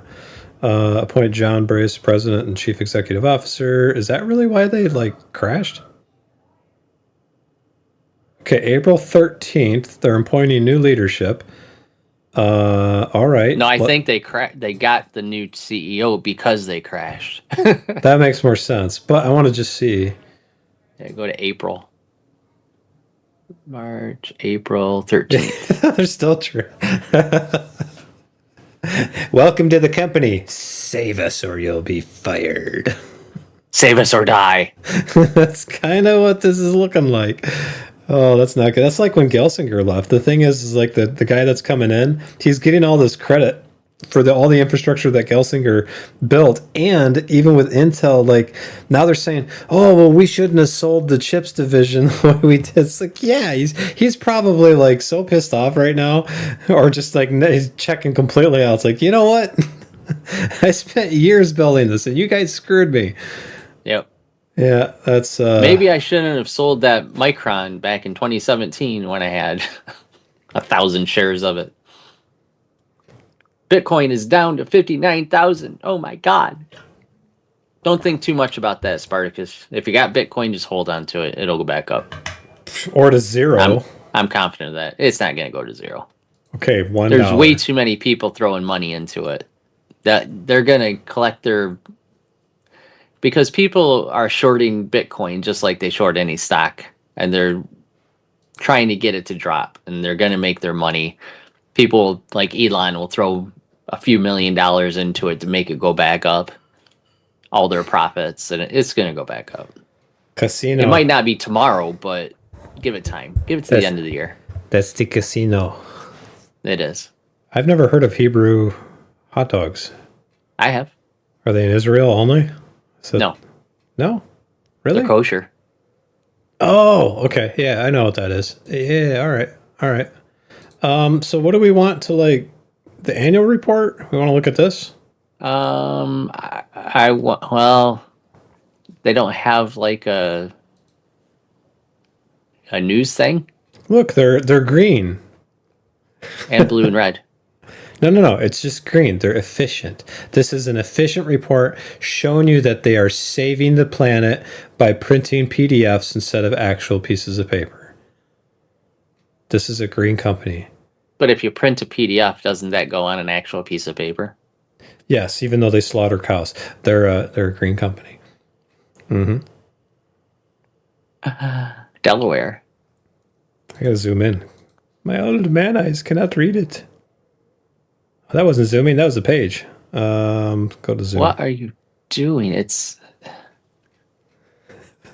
making you twitch. There we go. All right. hey. Oh, that's too much. Now you can't read the whole. There we go. Stop. Hammer time. They're issuing shares. That's not a good sign.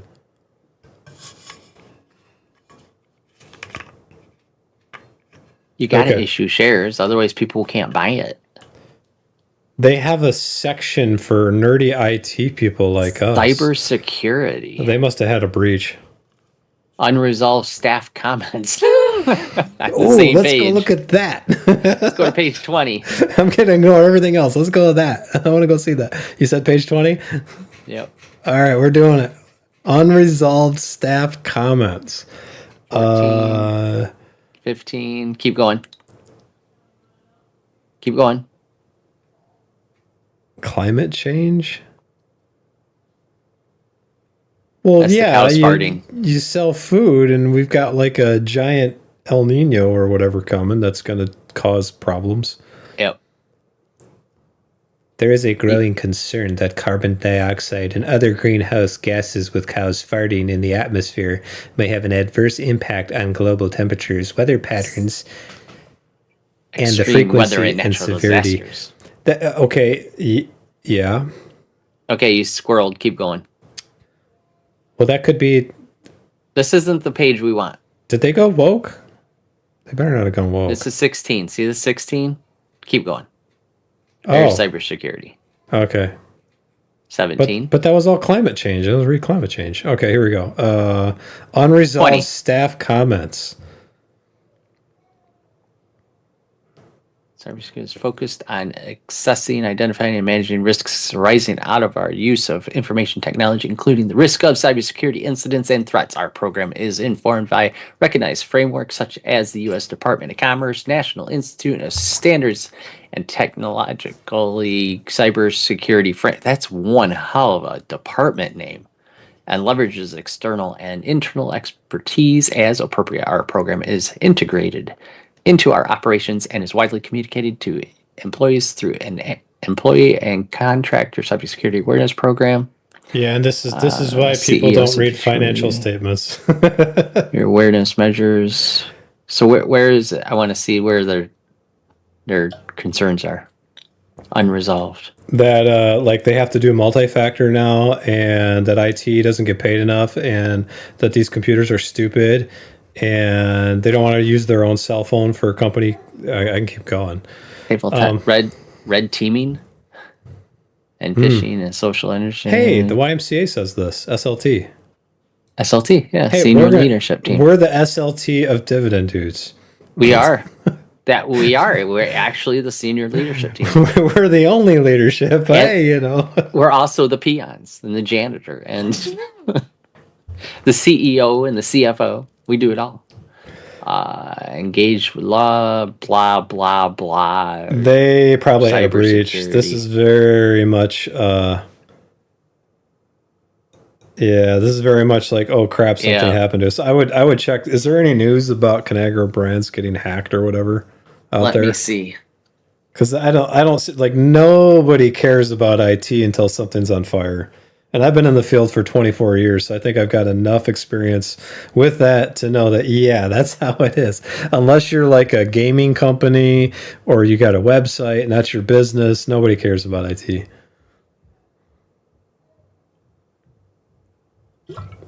I'm glad that they're looking at it, but there's probably a reason for it. They've got a CISO for the CISA from the state police. Is this really like, is the cybersecurity really the unresolved staff comments? It is. That's weird. Oh no.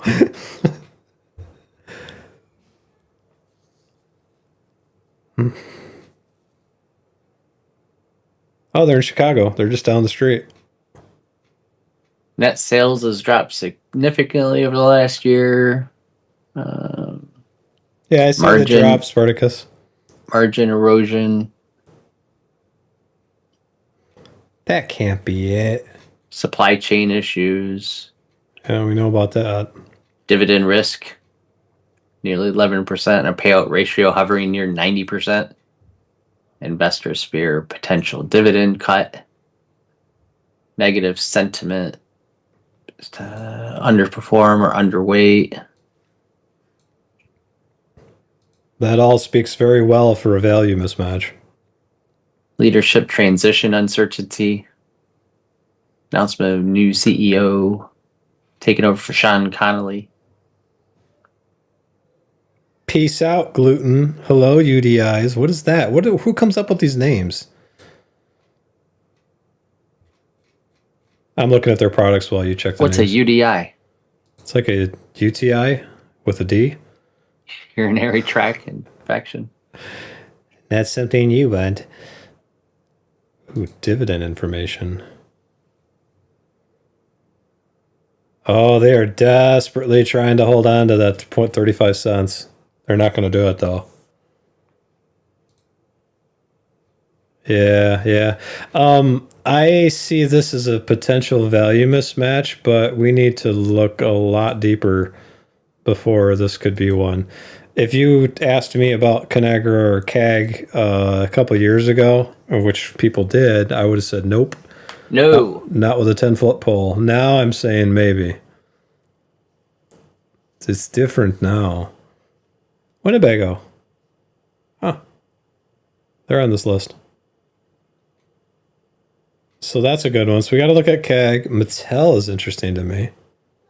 What, are people just playing cell phone games now? Nobody has a board game? People not buying regular toys? Wow, I guess not. You have to go all the way back to the mid-2000s for them to recover. Wow, okay. What else is in this list? Because this is gonna... So what we have to do next week is we have to take this stuff and like come up with a good play for month 50? We on month 50? I think we're on month 50. 50. June is 50. June is 50. Okay. AT&T could be in there. Could jump back into AT&T. So what did they do since we sold them? I think they took a pretty big... yeah, they did. We sold them right at about their high. There's that wave. Look at that. How surprising. It's almost like we saw that coming. Okay, page 2. All right, Tom. Last word on Conagra. Last word. So June 2025, Conagra agreed to sell Van de Kamp's and Mrs. Paul's to Higher Liner Foods for $55 million. The company completed the divestiture of Chef Boyardee and its majority stake in the Indian subsidiary Argo Tech Foods. Okay, that explains the income numbers. Yep. Designed to shift focus entirely towards higher margin frozen and snacking categories. Acquisitions. Fatty smoked meat sticks. The acquisition of Fatty is a central what name pillar. Is that? Fatty, Fatty. Fatty smoked meat sticks? Yeah. That's the brand. I'm going to start a company and call it Fatty. They're actually good. I mean, it goes with their Slim Jim, right? Yeah. Managed targeted 100 million in sales. Organic innovation. Companies launched Rebel Roots, new brand focused on vegetable-based snacks. Existing growth drivers like Angie's Boom Chicka Pop, which we saw. This explains their 3.3 billion snacks portfolio without the risk of developing entirely new infrastructure. Who bought Chef Boyardee? Is it like Campbell's Soup or something?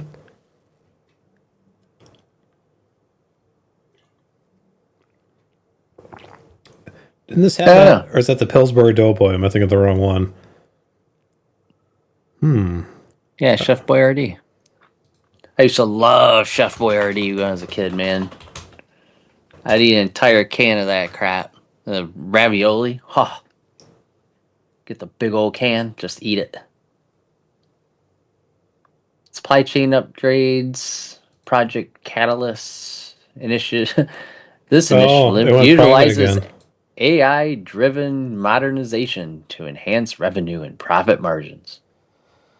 So they sold Chef Boyardee back to private. At least that's what it looks like. Okay. I understand why they dropped now. Yeah, that kind of muddies the value play a little bit. Trying to achieve $1 billion in cumulative cost savings by 2025, with $350 million targeted specifically in fiscal 2025 to combat input cost inflation. That's what the debt paydowns are for. Okay. So that's what they're doing. That gives some more context.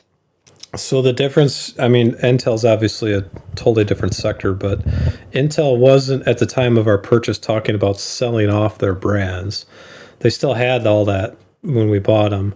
These guys have already gone through that, so you're trying to do more with less.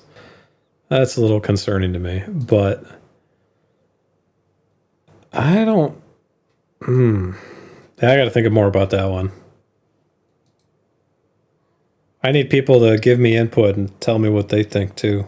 It helps weigh this out, because they really are. They're 5-year, 3-year low, 1-year low. You got to go back quite a ways to get that. They could bounce from this, but kind of a risky play.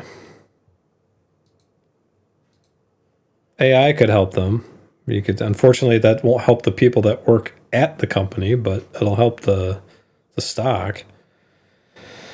What do we have in that space? We have Campbell's Soup. We have Hershey's. And was it Integra or...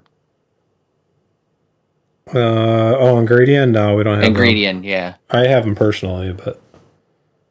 No, I had them. I sold them. That was a while ago. I think... I misunderstood the question, sorry. We have two in our portfolio that's in that same space.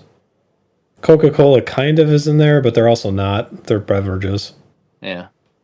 So Hershey's, which isn't like, I mean, you can't have a TV dinner Hershey candy bar for dinner.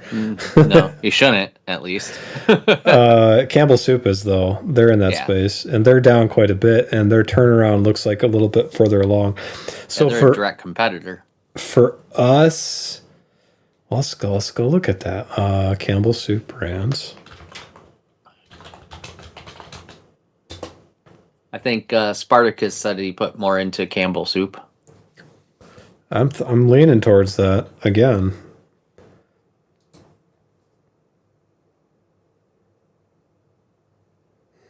I forget. It's not Campbell's Soup. It's Campbell's. They're trying to branch away from just soups. Oh, yeah. Look, they do paste, picante, salsa. Swanson's beverage. Yes, they're in the beverage space now. Swanson's like chicken and stuff. All products where to buy. I want to see their. Oh, there we go. SpaghettiOs. I know technically they're competition to CAG, but I don't think they are. They're in a little bit different space. This could be like some of their pre-made meals, like the tortellini with asparagus. That could be. But I don't know. I don't think I want two of those in our portfolio. I'd have to pick one. Well, we could pit them up against each other and throw AI into it and see what the AI says. But we could. I think I will be doing that. I will do that this week and see what AI says. You're a moron. That's what it says. Actually, AI is very nice to me. I wonder if it's like collecting data for some government agency. How's this guy doing 20% per year? There's no way. McCormick. Man, the food industry, manufacturing, logistics, and food have just been destroyed the past few years.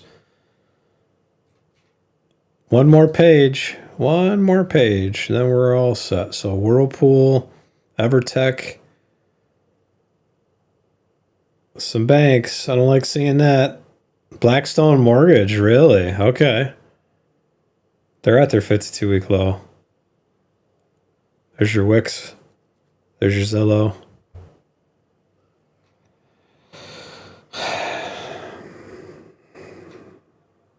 I don't know about the whole bond and T-bill thing now. Looking at these numbers and look at what's showing up on the list. Especially if the Fed goes through with we're going to raise rates.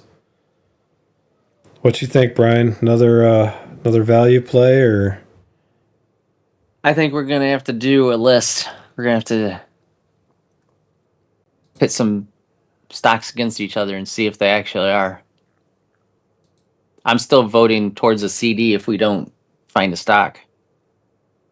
So you agree with the Buffett crowd? She on fire. She gonna crash. All indicators say yes, but the magic 8-ball that dates you too. says yes. But man, I people are still just throwing money into the market. AI could change that. So could continued conflict. Whoa, look at the hungry hippos here, man. They're making that's some pretty that's not good. I didn't realize that it looked really good for their earnings per share, and all of a sudden it went down to you can't even see the line. I thought it was good until I actually read the numbers. No, that's not good for these guys. I wanted to buy hippo stock because it's a fun thing to say. We own hippos. All right, I think what we're going to do next week is this. So if you guys have questions, again, I'm still not seeing everything on Rumble for whatever reason. I don't know why it does that sometimes. Ask now, because we're wrapping up. I'm wrapping up. He's had it. He's Done. Well, I know what we need to do. I mean, we looked at the Fed. We looked at the T-bills that are getting issued. We know their guidance is split. I think I'm still leaning towards probably flat or a rate hike. Leaning more towards it actually staying flat. But if the rate hike goes in, the T-bill and CD buying one of those is a really stupid move.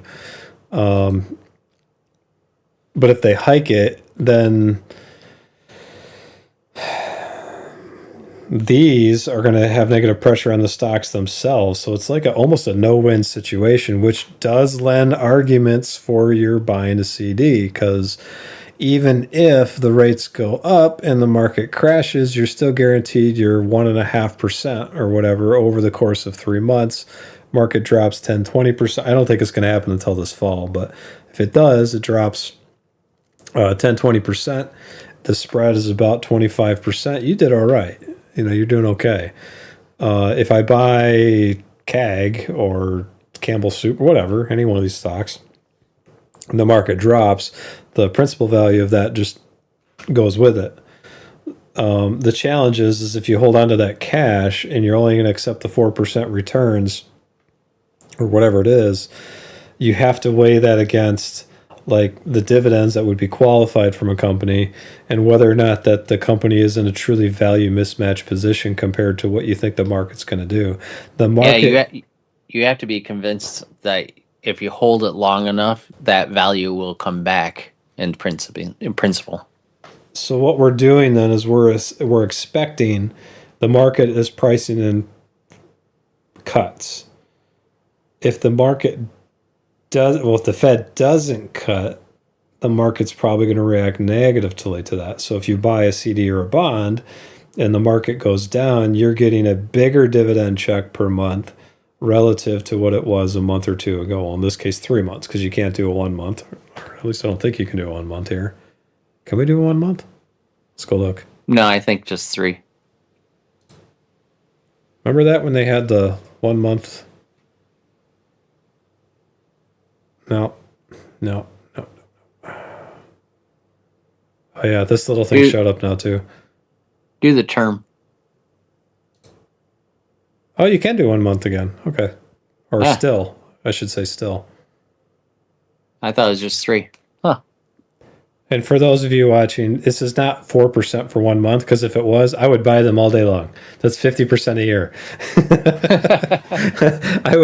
I would do nothing else. This is 4% for the whole year. So it's like 0.25 or whatever. It's pretty low. I remember when bank accounts were paying that just for having money in a savings account.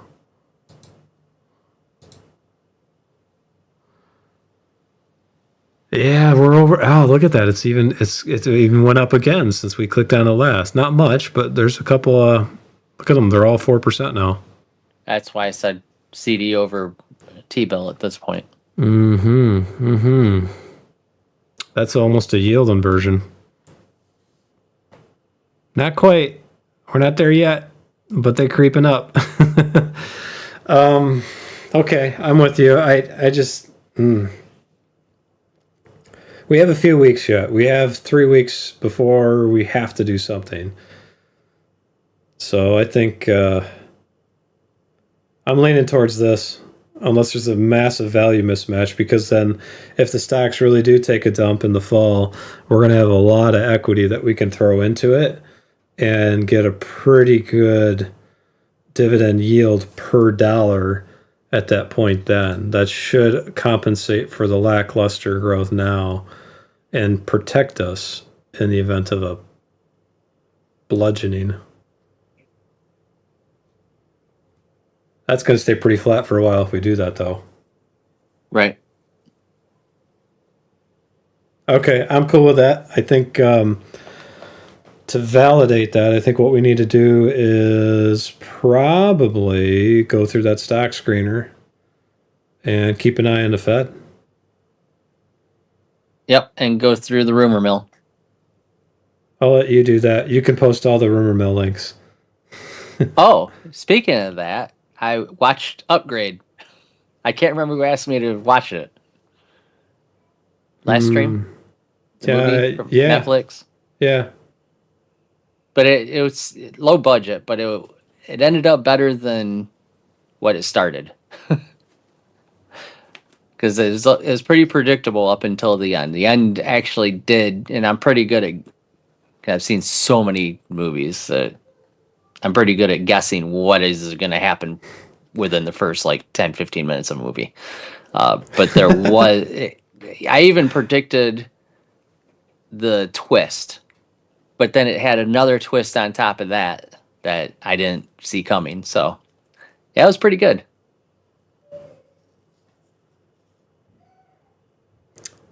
If you're still with us, you have to ask us Whoever, why you asked him to watch it. I don't remember the context. whoever asked for upgrade, there you go. If you want a more in-depth review, then let me know. But I watched it and it was decent. Here you go. I wouldn't say I wouldn't put it on like the Matrix level, but it was a little different than what Elon Musk is doing. But it's the same concept. Why is this? Oh, okay. So that's last year, 100% gain loss ratio. So we do current year. Gain loss ratio, 100%. Look at that. We don't lose money in the stock market. We don't. That's a tax bill, though. Doing good. Yeah. But, you know, this isn't popular, I guess. 100% multiple years in a row. No, if you make money, people don't want to watch. It's crazy. Stock and movie reviews with Tom and Brian. That's the thing that just drives me crazy about social media in general is like, here's how you do it. This is how you do it. We have proof. We've got multiple years of proof. But, okay. Don't come complaining to me that you're broke. Yeah. The market's rigged. It ain't rigged. It's rigged if you follow the mainstream advice of people who get paid to have you click on their stuff, like us. I mean, no. Wait, who said the market's rigged? Like everybody. That's how Roaring Kitty got his take is, and even Sam, my financial friend. You go look at him. He thinks the market's rigged and Warren Buffett's all wrong. Nobody in chat said that. No. This is this is the committee of they that kind of sits behind the shadows and the clouds that everybody talks about, but nobody actually knows who they is. They is kind of nebulous. It might actually be anybody, but there's always a they. I disagree. I don't think the market's rigged, but I absolutely 100,000% think it's manipulated. Yep, I'm with you. And they pay people to do that. There are people who are paid to market that.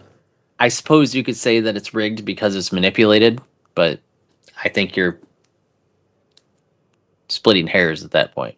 Right. Oh, well. For those of you with us, thank you for watching. If you have stocks that you want us to look at, put them in there. Give us some symbols. Take a look at it. If you've got criticisms on our investments or our thesis, we would like to hear that as well. What'd you guys say about Baba? Alibaba. It's always Alibaba. Alibaba. Yeah. I think that one we should look at next week. So Spargus put in that next week. China's Amazon. Yeah, they really are.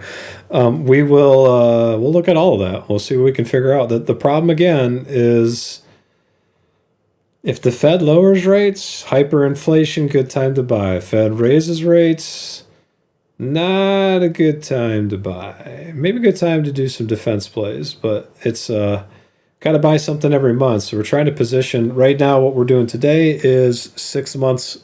We're looking 6 months out, so December.